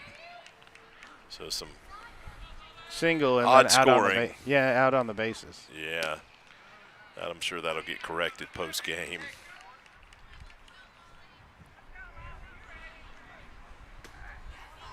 Lale might be the first one to make sure that gets corrected. Some of the kids might have, admin access. Yeah. Just because you make an out doesn't exclude you from getting a hit. 2-1 count right here. That one misses up even higher. So I'm sure that's not what they were hoping to see so far from Brading.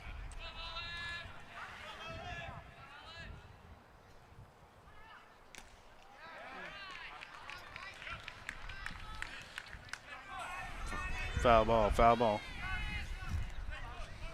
Yeah, for sure.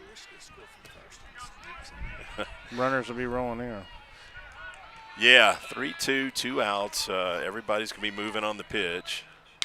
It's in the air. Let's see if they can get to it and right. Coming right at us and not going to reach it. None of us can reach it. Might help if I had a little vertical to go up and get that one, but I was planted on this concrete. Now why Amy didn't get up and make the play for us. Trey's going to have to bring his glove next time, I'm just saying.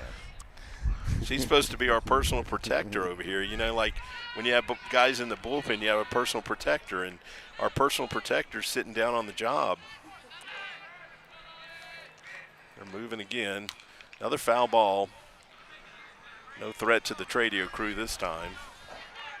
Maybe the Tradio crew's car, but yeah, not, possibly not, my not truck the over there in the Nitex lot.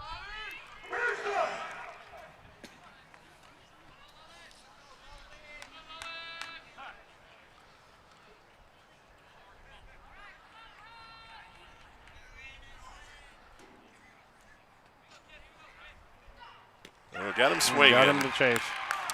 But the Mustangs do pick up 3 runs and now have a bit more of a comfortable lead at 5-0 as we go to the bottom of the 4th inning.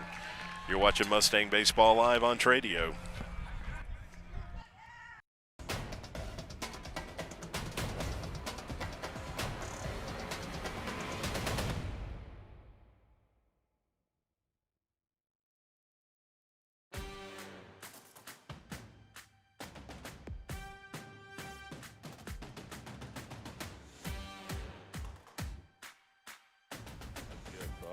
Pitcher holds him tight. They're going to square to bunt. Let's see. Gianni's Nice going to hit. play it himself and get Oh, the he out. got it. Nice Wow. play. Wow, I thought there was no chance, Jeff. He came out of That- the out of his crouch and went at least 30 feet to get that ball. Oh, that's base hit, isn't it? Oh, nice play by Great Lale. play. Yeah. By Lale. Let's see if we can get it on the replay here. Lale, yeah, he flags that one down. Let's see it. He looked like he was actually crowding the line. Here we go.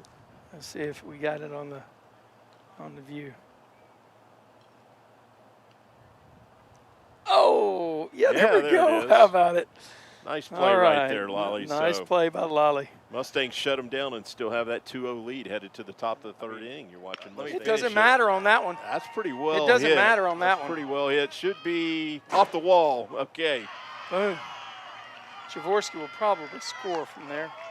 Well, he had to freeze to make sure the center field wasn't going to catch it, but he does score, and Lale legs into third right there. Yeah, that ball.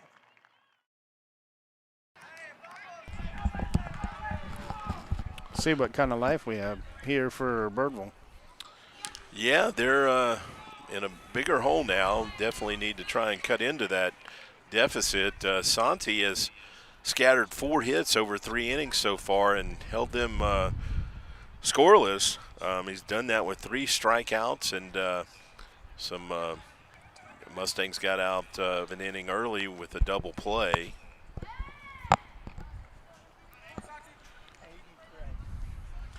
It's the catcher at the plate for the Hawks, Aiden Gray.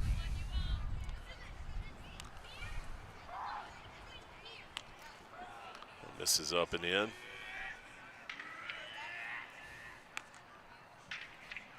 Aiden will be playing at the next level for sure. I don't know if he's decided yet where he wants to go, but he should be playing at the next level. He's a senior. He's a senior, yeah.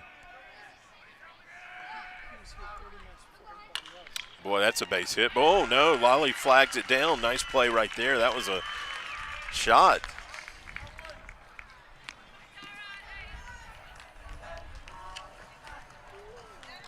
Got the barrel out, but sometimes those balls find a glove. They feel coming, good off the bat, and then you just are like, you just hit it too well. Yeah, that's why you need some bloopers to fall, because you're going to have those right at 'em balls. Mm-hmm.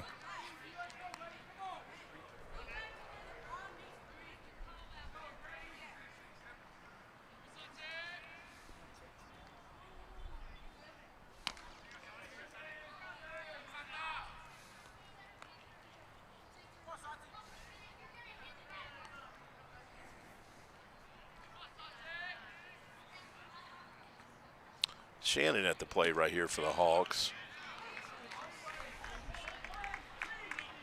He walked in his first at bat.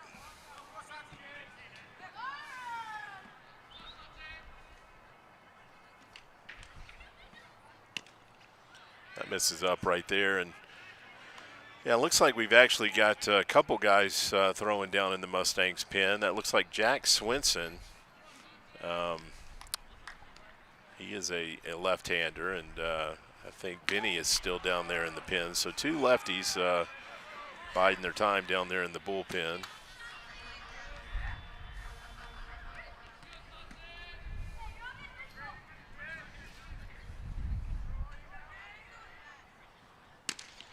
Good fastball right there to get a strikeout swinging.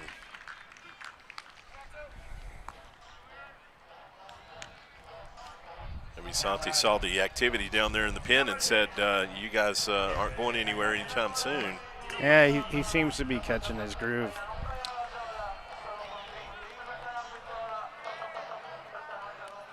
Yeah, his pitch count's at 64, so I would expect he's got at least another 20 pitches in him.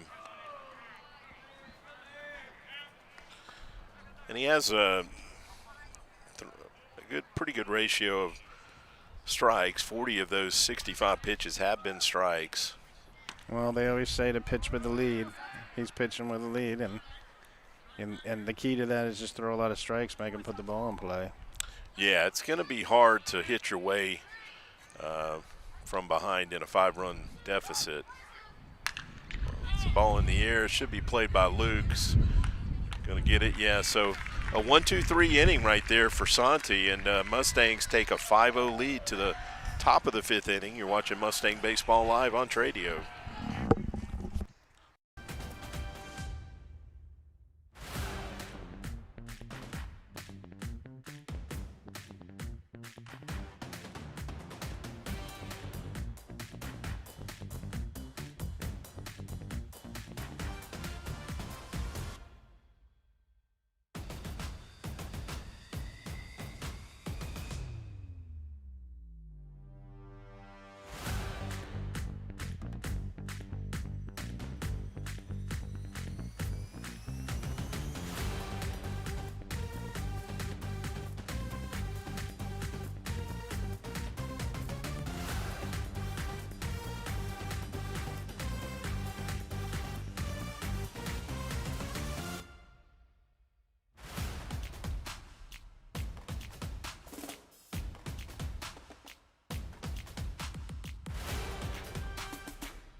Gianni be leading off the top of the 5th inning for the Mustangs. Gianni got hit by a pitch in his last at bat.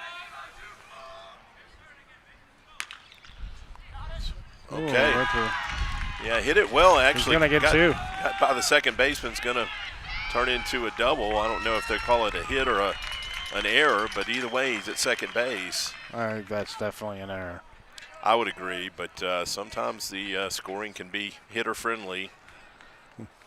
We'll see what. I think it depends on what team. I bet you'll see 2 different scores there. Oh yeah, we often do. We'll see what the Grapevine game changer calls it. So Cash Kircher comes into courtesy run, and Connor squares early, takes for a strike.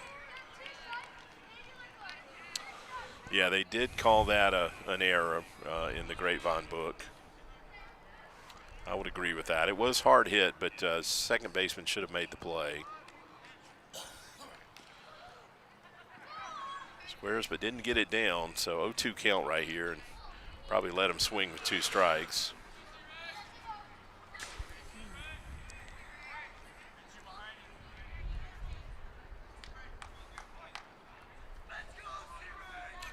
The Grapevine bookkeeper has been tough tonight. He didn't give Lale a hit on that ball he had earlier, so it's going to be a tough play. The first baseman went a long way to get it.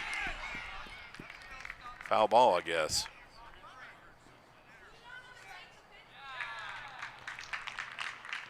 It did look like that's the right call right there. Well, the runner's going to stay at third, so was it a balk maybe? No, it's a foul ball. So he fouled it off his leg. Well, Cash, though, is at third base. They're not sending the runner back to second. So there must have been a balk. Cash was at second. Yeah. Yeah. Didn't hear the vocals on it. Yeah. Guess I was too busy talking. The boom mic didn't pick that one up. Good eye right there.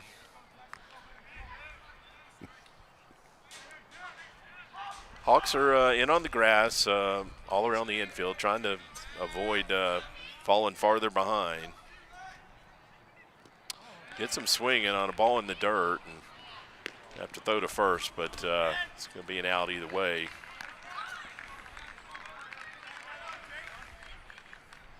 So that's about the only time that the first baseman, Nomar.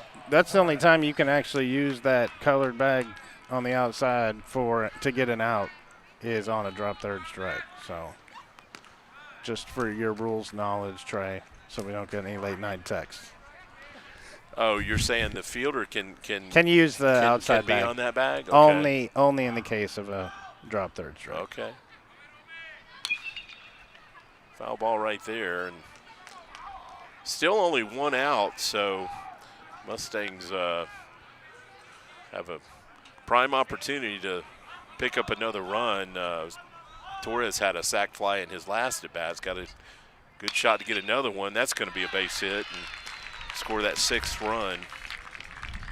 So Torres picks up his second RBI of the night.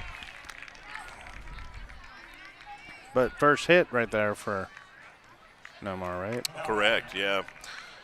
Mustangs only have 4 hits on the night.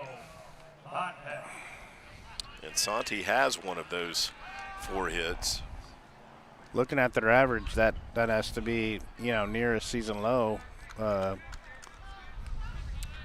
Yeah, we saw the Mustangs as a team are hitting somewhere around 340, I believe. And he's running. Hit and run, it looked like. Santi went up and took a hack at that one.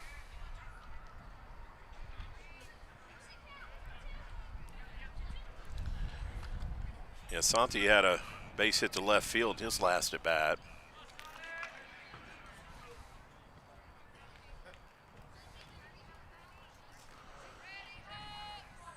I think Santi has one of their hits, right?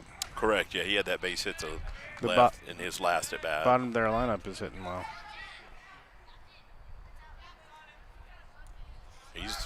Deke's not going to act like he was going to run, but pulled up.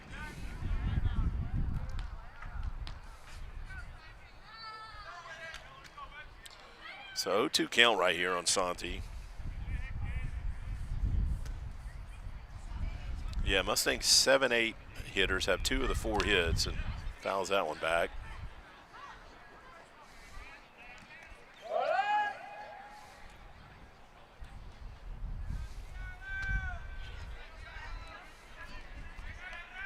See if he's going here, right? He's gotten some pretty good jumps.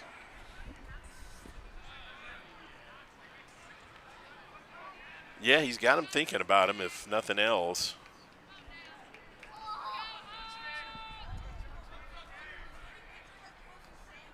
Not a big lead over there. Not going.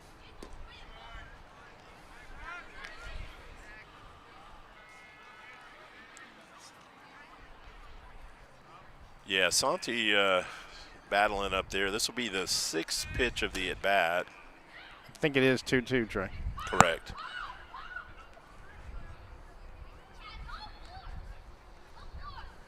Another foul ball, and fortunately no one's head went with it.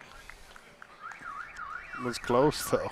Yeah, it's got a low fence over here, and some of the fans getting a dugout view almost paid for it.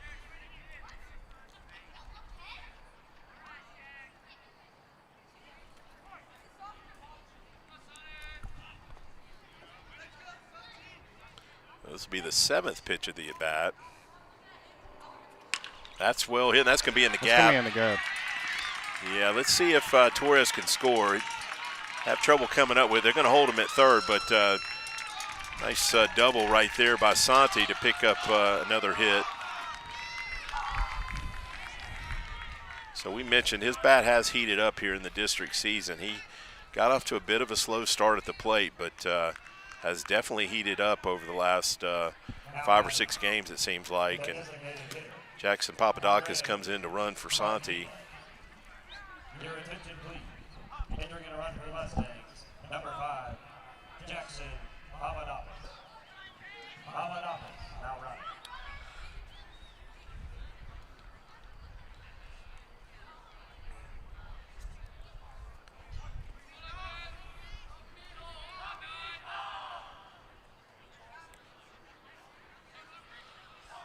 So that brings Martinez to the plate. He's walked in both at-bats tonight. Takes that one out for a ball.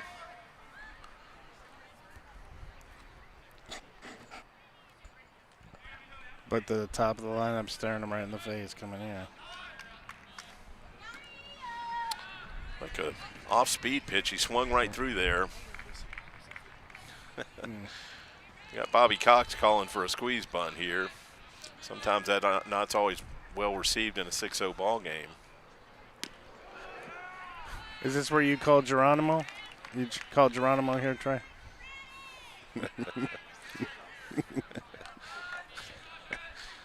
That's kind of a boonky call.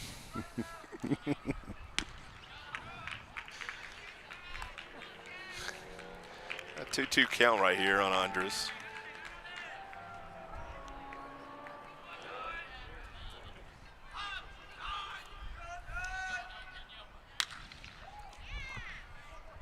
Right at the third baseman, he comes up and makes a play. We're getting a run down, but should get second and third. I don't think they tagged him, but we had to go back. Okay. Yeah, this time stay at third. So, yeah, had a contact play on right there. The third baseman made the play, got it to the catcher, and at least Torres stayed in the rundown long enough to get the runners to second and third. Hard to tell here, but, you know, could have come pretty close to an interference there, an obstruction right there and awarding him home. There, as he was running back to third base, the fielder's standing right there, so. Yeah, smart base runner. If they can make contact with a fielder that does not have the ball, that's a highly intelligent play and should be awarded the bag if it happens. Of course, you can't make it too obvious that you go out of your way to hit the guy, but sometimes a fielder that's not really paying attention can definitely, if they don't have the ball and they obstruct your running lane, that you're right, that would be a free bag. Must not have been that close. Coach Webster's right there. He didn't say anything. So Luke's already in a 3-0 count. Let's see if he gets a green light right here.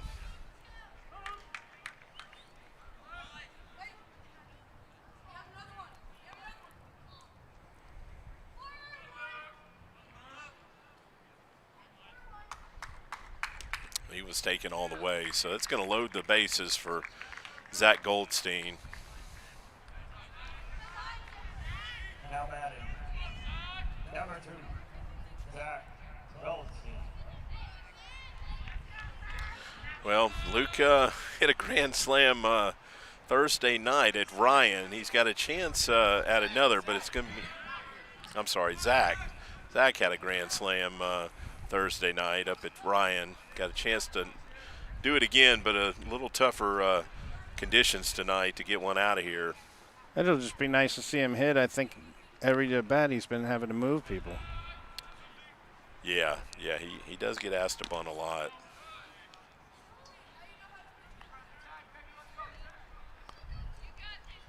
He's just not getting the pitches here to hit. Yeah, Brading's struggling with his control, just like Moore did.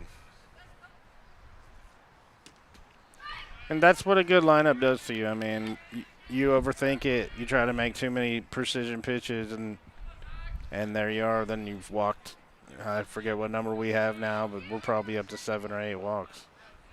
Yeah, Mustangs now have 8 base on balls. Yeah, unfortunately, when you start trying to make perfect pitches, at the high school level, most pitchers don't have the ability to hit that tight of a window. It's a foul ball, hit hard, but right over our heads. I think there's Trey's box that it hit. Yeah, at least it didn't go in the box. It just caught the bottom of the box. You got insurance on that box, Trey? We've established that the Tradio is self-insured. There's going to be a wild pitch to score another run right there.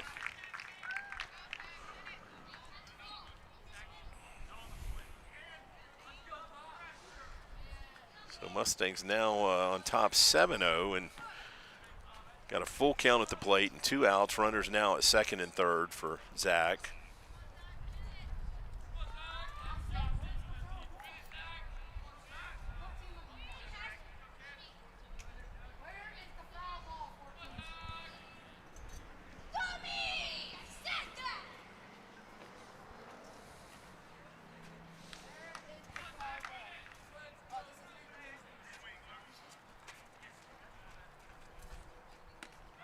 Another base on balls, so that'll make 9 now that the Mustangs have gotten.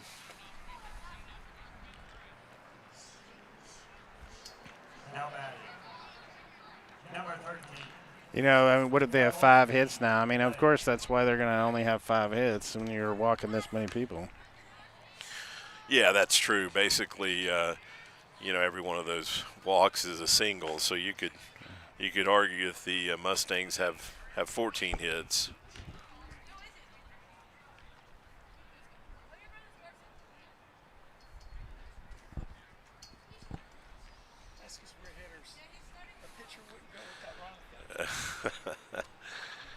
Yeah, Trey correctly pointed out that a pitcher wouldn't approve of that. Our colleague Will Connerly, who's a former pitcher, he would object highly to that statement. Got Jorvorskie at the plate. He's 1 for 2 on the night with 1 RBI.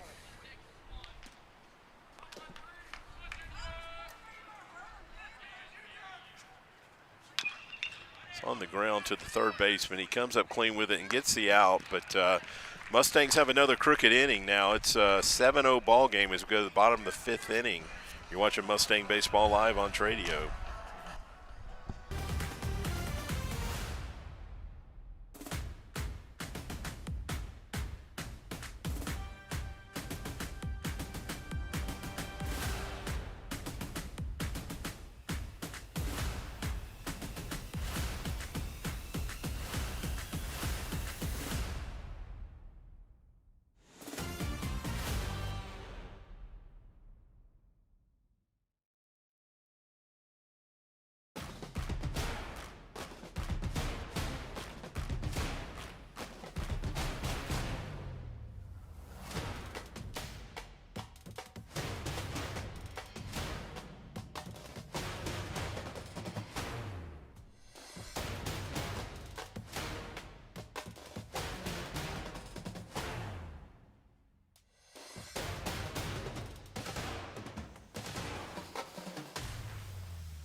Got Santi out for his 5th inning of work here, and actually took a look back because Mustangs are approaching that double-digit number. And in the pregame show, I said the Mustangs have put up double digits 5 straight games, but actually it's been 6 games. 4 of those were 13-run outputs, and 2 were 11-run outputs. Connor calls him off right there on that pop-up to get the first out.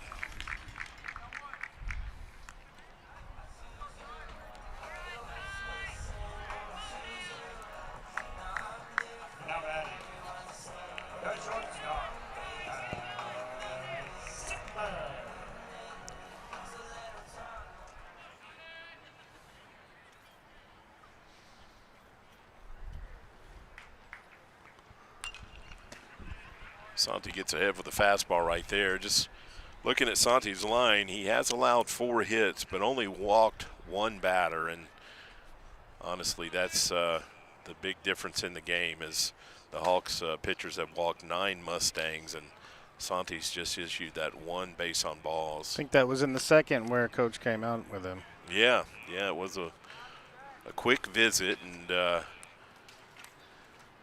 has been an effective visit because Santi is not putting anyone else on base.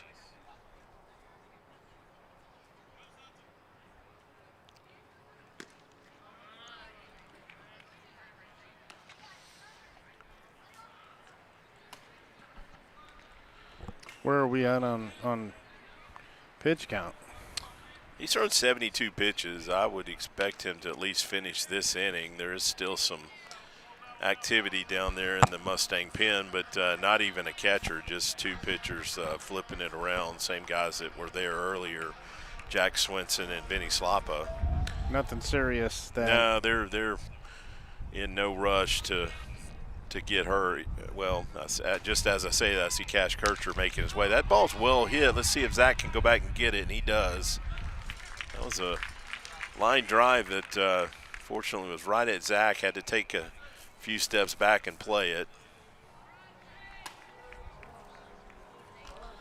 Yeah, you can see the leisurely attitude down there in the bullpen, probably talking about what they have planned for this weekend and who's going where, who's having a party, and who they want to see at that party. Any Saturday game this week? No Saturday game. Are we done with those? I think so, unless I misread them. Yeah. Yeah, only 4 more regular season games after tomorrow night. We're going to close out the season with Arlington Heights again, which is non-district.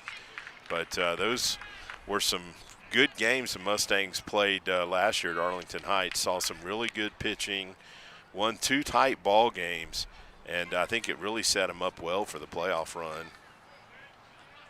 So I'm not surprised that the Mustangs are going to close their season out again there. And when you have a bye week, that last week of the season, it makes sense to stay in action and not have a long layoff going into your playoff games. Yeah, it sets them up perfect to even get some rest and heal some injuries and try some people.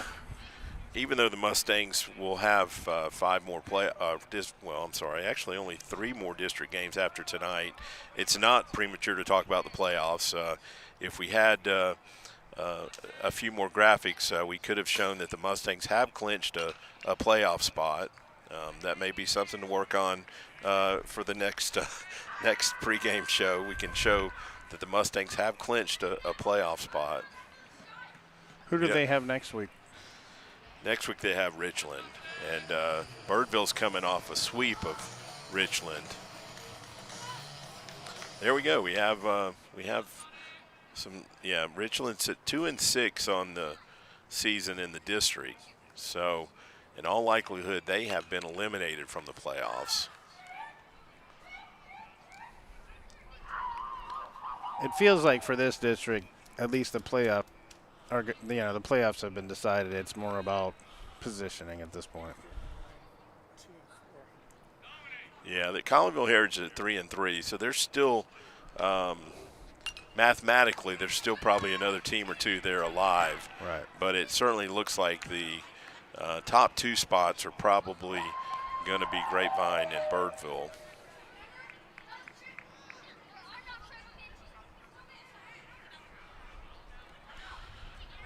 So Santi's way ahead here, 0-2. Seems like for some time this has become a little mini rivalry. Birdville's always been solid, and whatever. No, I've seen some good Grapevine teams get beat by Birdville down the stretch. Yeah, no, I definitely have too. I remember JoJo pitching over here one year as a 10th grader and just pitched a great game, but we lost that game late. It was a heartbreaker. I believe the reason I remember that one so well is that was almost a collision there, but Luke is unscathed, but Connor Ray took the worst of that, and he's coming up a little bit slow, but I think he's going to be all right. So, yeah, he's limping a little bit, but Mustangs cling to that 7-0 lead going to the top of the 6th inning. You're watching Mustang Baseball live on Tradio.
Okay, we're going to have Lale Esquivel leading off the 6th inning for the Mustangs.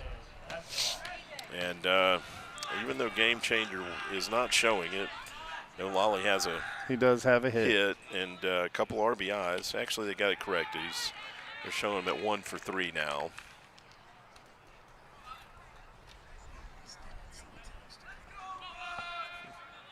Yeah, might have been some. Oh, that's well hit.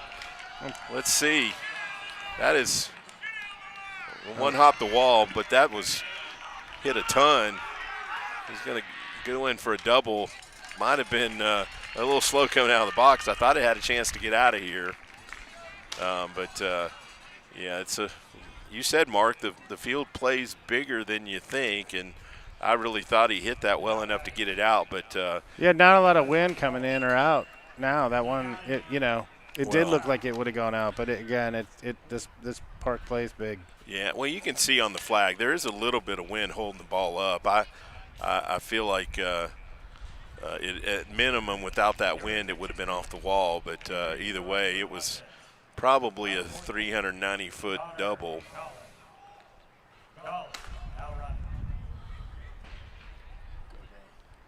Okay, yeah, we got pinch runner Connor Godet. We looked at Connor's numbers pregame. Connor's been on a tear in some limited opportunities at the plate, hitting over 500 in his last 6 games.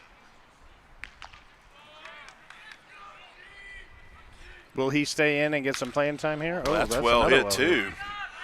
Okay, they're going to run that one down, though, and we're going to tag and go to third.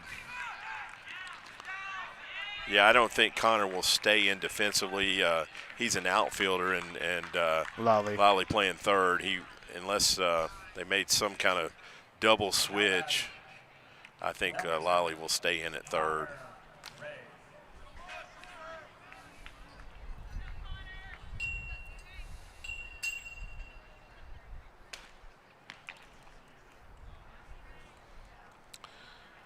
So, see if the Mustangs can rally for a couple runs here and keep their double digits run totals streak going.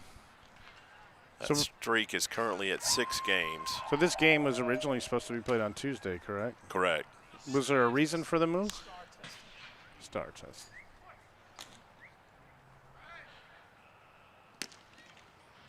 Seems like that happens pretty much every year, but when they make these baseball schedules, they must not have access to the star dates.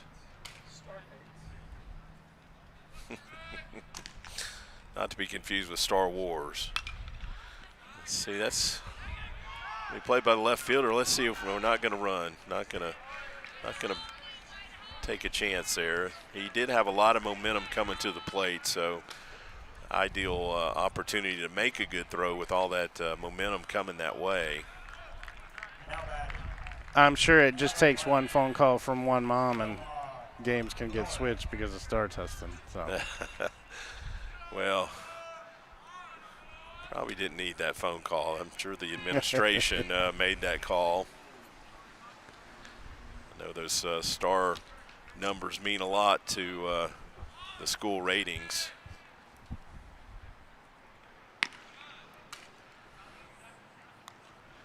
It's a numbers game everywhere you look.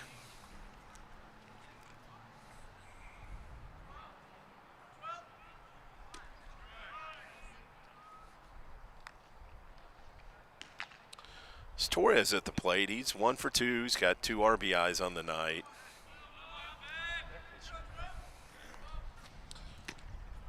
So certainly not hurting that .423 average on the season, and probably in the top 3 in RBIs. And actually, I'm fairly certain he's top 3 in RBIs, only behind Jorvorskie and possibly in the neighborhood of Lale in RBIs.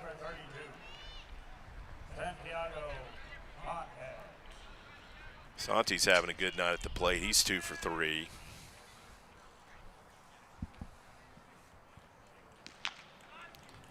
Getting that average up with a 2 for 3 night. Yeah, he's probably going to push it up over 300 before the year's over. He's going up there confident, swinging the bat well. He has had a lot of good swings tonight.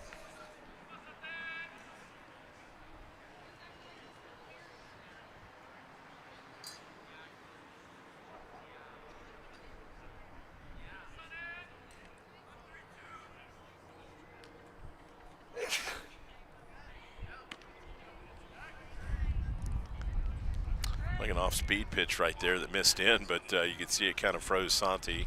Right.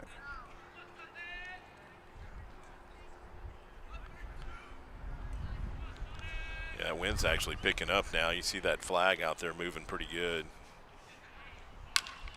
On the ground to the third baseman. They're going to get the third out, but Mustangs go scoreless there. Yeah, so still 7-0 as we go to the bottom of the 6th inning. You're watching Mustang Baseball live on Tradio.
Got Jack Swenson now on the mound for the Mustangs, and let's close the book on Santi. He went 5 innings, gave up 4 hits, no runs, walked 1, and had 4 strikeouts. So that ERA of Santi's, which was already an under a 1, I believe it came in at .8, is going to go down a little bit after tonight's scoreless outing.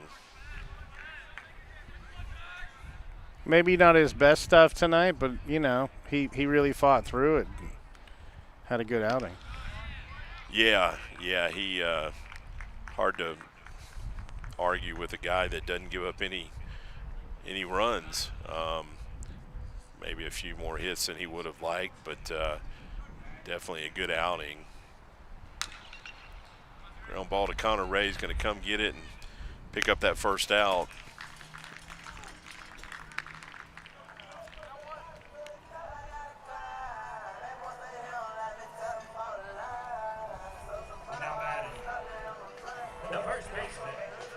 How many underclassmen do we have on the field right now?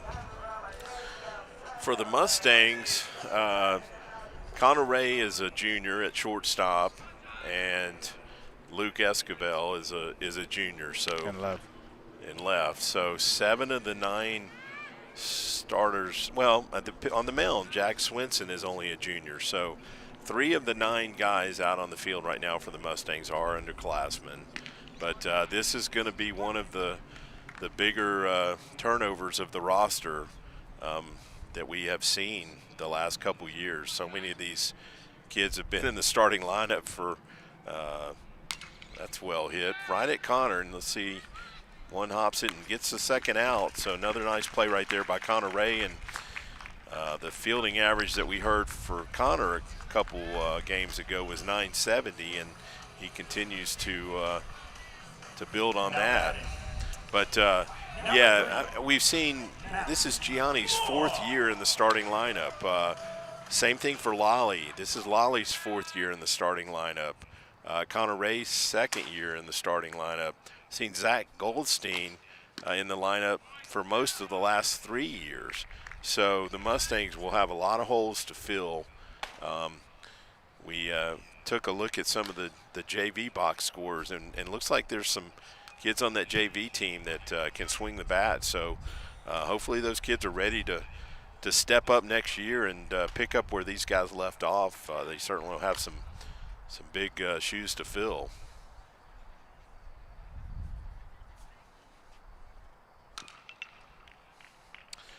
I actually think pitching-wise, the Mustangs have some talented underclassmen. We've got Caleb Evans, a right-hander who's pitched really well this year. Luke is only a junior, and we're seeing Jack Swenson right here. So I think defensively and offensively is where the Mustangs will have to fill bigger holes. But if the pitching staff that's here this year, the underclassmen, we see all those next year. I don't think they're going to have a drop off, but I don't see as much of a talent gap as we will hitting. I mean, the Mustang lineup, we've talked about how strong it is from 1 to 9, and until you see guys actually come in at the varsity level and do it, you are going to see better pitching at varsity level than you are at the JV. But those guys will be a year older, more mature, hopefully stronger, and that's a good pitch right there. That's what you expect those guys to come in and perform, and Coach Webster's talked about that. They see these guys every day in practice for a couple years typically before they hit the lineup. It's rare that you have guys starting as freshmen and sophomore, even though some of these guys did that. So they're not so surprised when a guy like, Will Newton is in the starting lineup every day as a senior, because they've seen that kid since he was a freshman.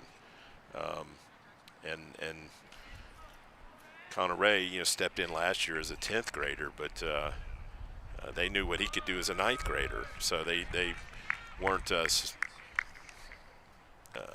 shocked to see what he did last year as a 10th grader.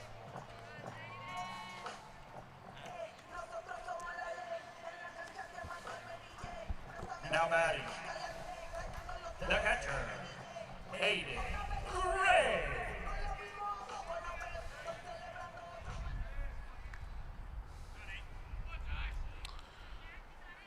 Well, 2 outs here. Jax has actually seen a couple of outings here in the district play, all in relief, but he has pitched pretty well in the district. Had a rough outing or two during tournament season, but has done a good job when he's gotten the chance here in the district season. Seems to have a good variety of pitches. Keeps the ball low. I mean, you're going to have a lot of success doing that. Yeah, and I've also noticed he will take infield out in right field and has gotten a few at-bats this season. So I think next year they will be looking for Jax to be a starting outfielder. A two-way player. Or he'll at least have that opportunity.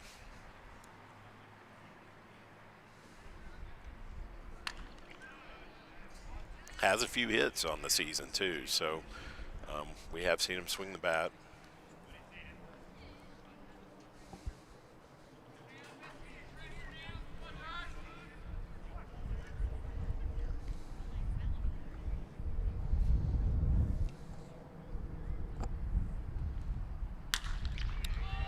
Let's hit down the line. Let's see if Luke can get there. Not going to get there. Wow, he's going to hold that runner to second though. So Hawks now have runners at first and second with 2 outs. That ball was right down the line and just too far for Luke to run it down.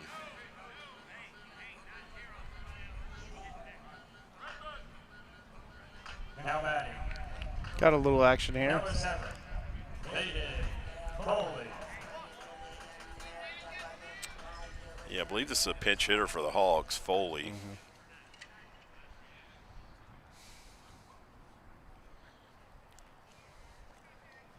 Your attention, please. Entering in the run for the Hawks. Number 15, Jackson Redmond. Redmond now run.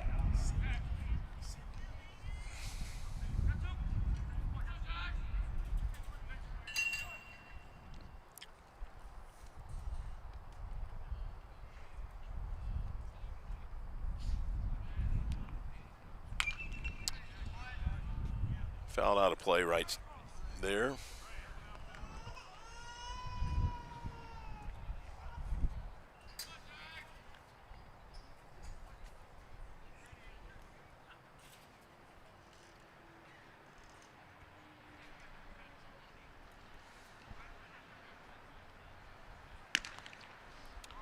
Missed in right there, but you see Jax has got a decent fastball. If he can put on a little bit of strength in the off season and maybe add a little bit of velocity to that fastball, he should be mid-80s. He's, I think, been around 82, 83 when we've seen him on the radar gun this year.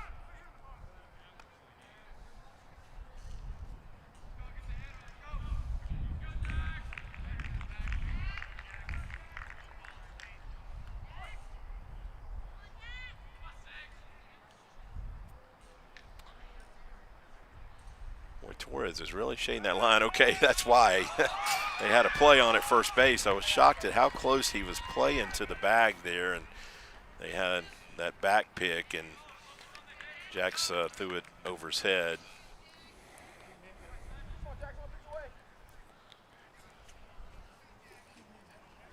Think coach puts that play on, or do you think the first baseman put that on? I don't know, but he's still shading the line, so I just thought it was odd that he was shading the line that much. I guess they just expect the hitter to be late because Will's shading him this way, and Jorvorskie's not far from us over here.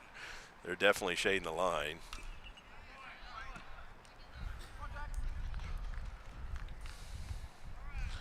That means our personal protector should be on her toes and ready to make the play when that foul ball comes. She didn't get out of the chair last time.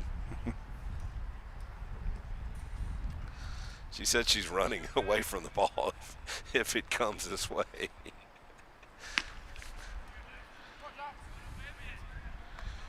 Go to a Rangers game, those ladies that are on the line, they make some plays in those games. I mean, where they find those? They must go to the girls' softball games. That's well hit. But Zack's going to run it down, but he was not late right there. But Mustangs strand 2 runners for the Hawks and still lead 7-0 going to the 7th inning. We're going 7 innings tonight. You're watching Mustang Baseball Live on Tradio.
Got a pitch and change for the Hogs. Got Brody Bemrick now on the hill for Birdville.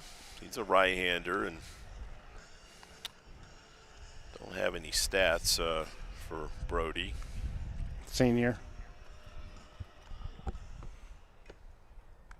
Leading off for the Grapevine Mustang, the designated hitter, Martinez.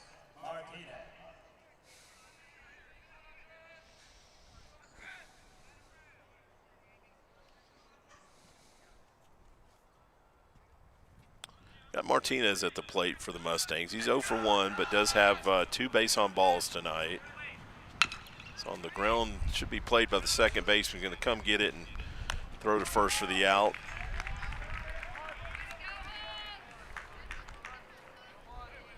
Now batting, number 1, Luke Esquivel. Brings Luke to the plate. Luke also has 2 base on balls tonight, no hits. I want to thank our sponsor tonight, Action Logistics. Really appreciate the support that they provide to make the Tradio production the second camera that Action Logistics sponsors. And also want to thank the GHS 10th Man Club for their support of the broadcast.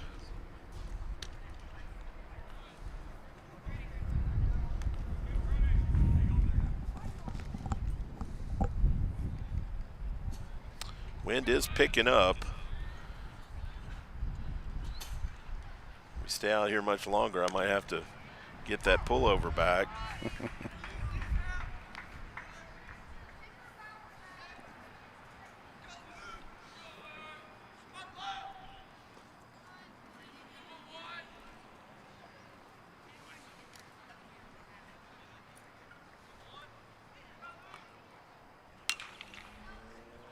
Fouls that one down the left field line, out of play.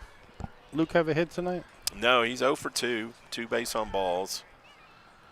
Probably the best ball he hit was that first ball of the night. Hit it to right field and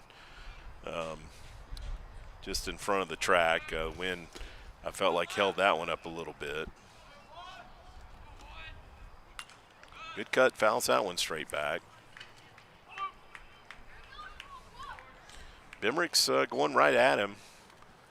Fastball right there, up around the belt.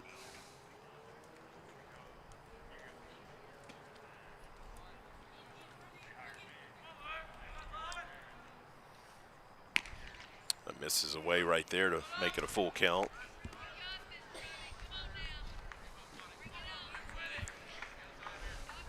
Is Luke going as a two-way to LSU, or is he going to be focused more on pitching? I'm fairly certain they want him as a pitcher. I'm sure he would tell you he'd like to be a hitter too, but really hard to do at the Division I level.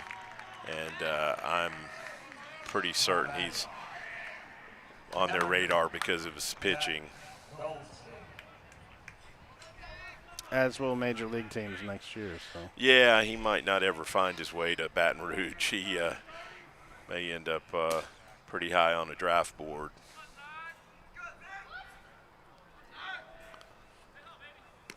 Gonna have a couple kids here locally too that are going to be considered for this year's draft. Yeah, we know Jorvorskie came into the season as one of the top prospects, and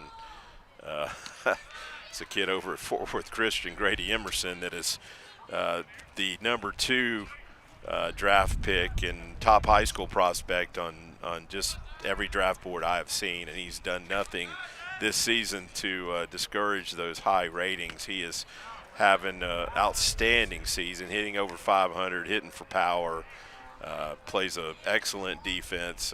Another kid that can do it all, run, play defense, hit for average, hit for power. What's impressive about him is he's such a humble kid.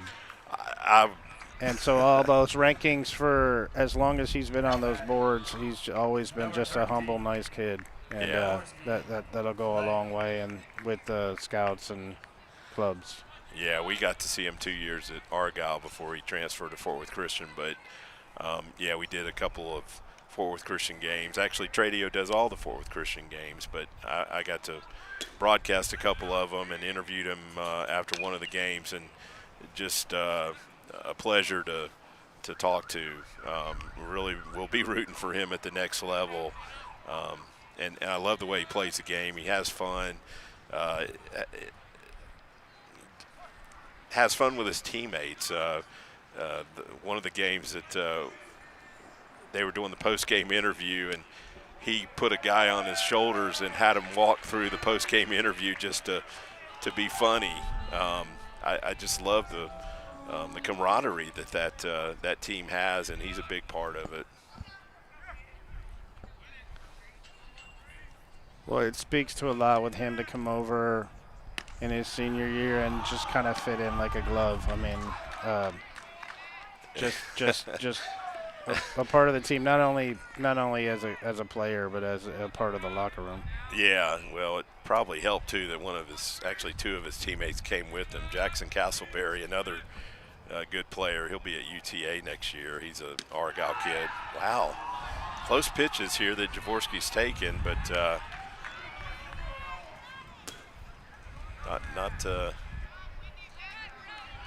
getting the call if you're a Birdville fan. So 2-2 and 2 outs. Zack Goldstein over here at first base. Had a good cut at that one, fouled it straight back. Okay, yeah, I think the umpire's heard enough. He just said, you tell me what he said, Mark. I think he just warned him. Yeah, that's what I got out of that. And it was directed towards the dugout. I suspect he's hearing a lot from the Birdville fans, too. Mm-hmm.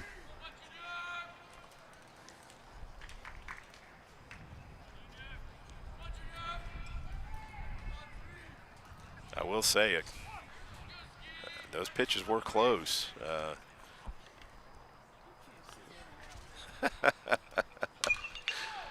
Okay, that's a ground ball. Not going to make the play, so it's going to be an error on the third baseman, I believe. Now batting, number 11, Lale Esquivel.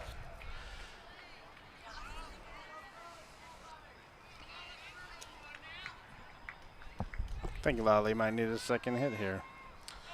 Well, according to the Game Changer, he's 2 for 4 on the night, so he's looking for his third hit. So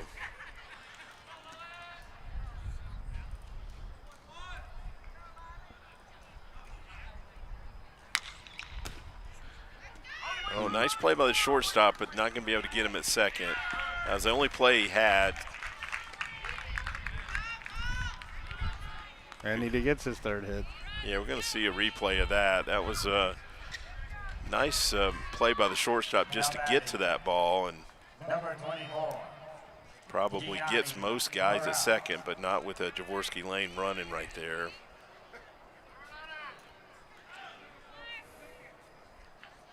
Here we see, went to a knee to get that. Actually made a decent throw, but Jorvorskie just gets to second too quick. So bring Gianni to the plate with the bases loaded and still 2 outs.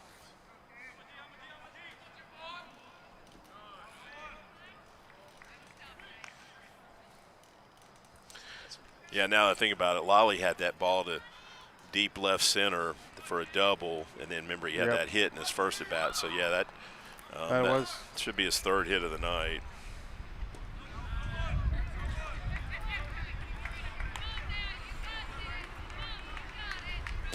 Gianni also hit one pretty well his last at bat, but the center fielder got to that ball. It was just shy of that track out there in left center.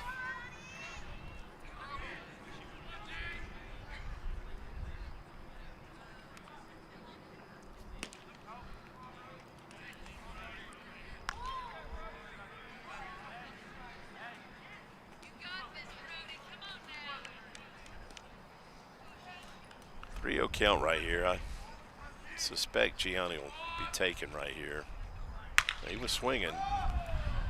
Fly ball to right field. Looks like he's got it. So, yeah, it's going to in the inning right there, but Mustangs are ahead 7-0 going to the bottom of the 7th inning. You're watching Mustang Baseball Live on Tradio.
I'm not gonna tell your secrets.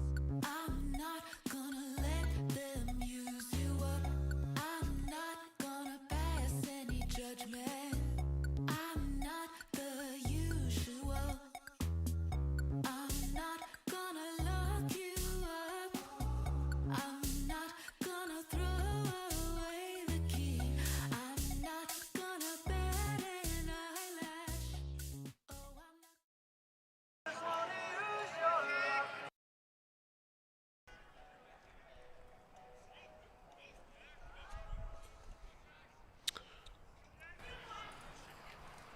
I believe this is another pinch hitter here for the Hawks. Yeah, it's the part of the game where he's going to get a couple guys some at-bats. Yeah, Lewis, he is a pinch hitter.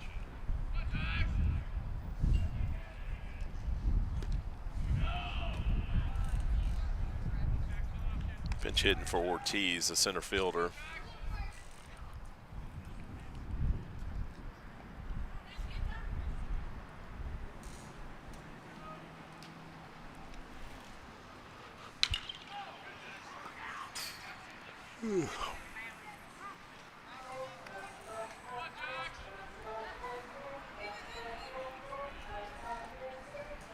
See, the wind died down just a little bit, so it's just kind of weird.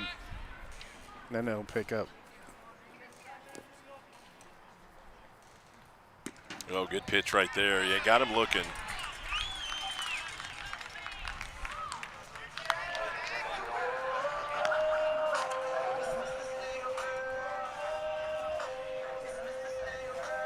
Now batting, number 5, Ryder Tira.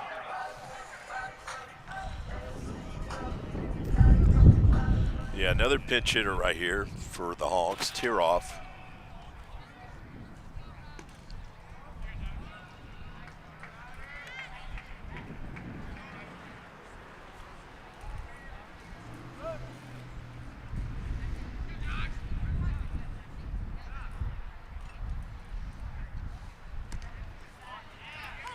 Gets a call right there for a strike.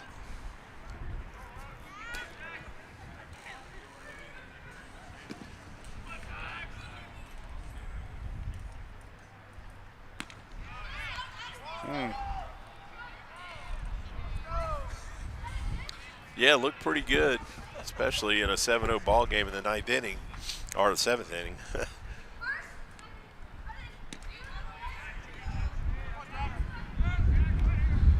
He does have a pretty a zone for this, you know, this stature gentleman right here, though. Yeah, that last pitch was definitely down. Well, that's well hit, but right at Luke. A good swing right there coming off the bench. But Mustangs 1 out from closing this one out. Now batting, number 20. It's like another pinch hitter right here. Martinez. Yep, that is a pinch hitter, Martinez.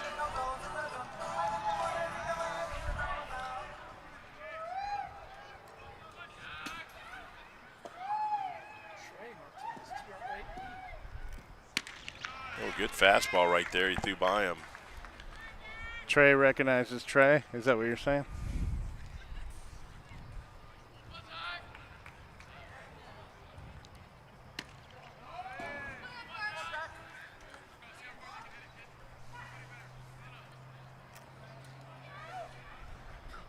Where that came from.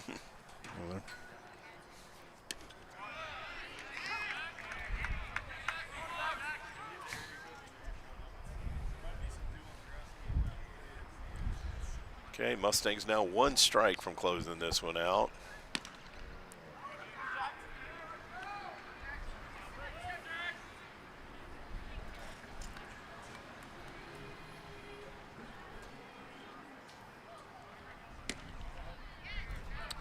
Gonna go full on him.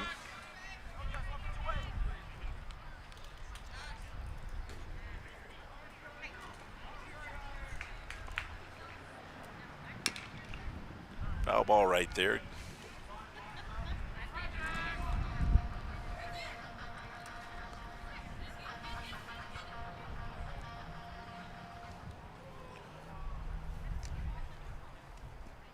Oh, got him swinging, so ball game. Mustangs win that one 7-0, and Santi went the first 5 innings, held them scoreless. Jack Swenson comes in and not a save situation, up 7 runs, but holds them scoreless to put together a combined shutout outing for the Mustangs. Mark, what do you think of the game? Oh, I thought it's, I mean, as expected, I think Grapevine played really well, and you know, Birdville has a big task tomorrow, but they have, you know, their big gun that's going to be on the mound. I think he'll have an opportunity to keep it close so they can try to even it. But no, I mean, just a well-played game by Grapevine. Yeah, you know, it was tied early. It was a 2-0 ball game going to the 4th inning, and then the Mustangs put up that 3 spot to kind of put them away.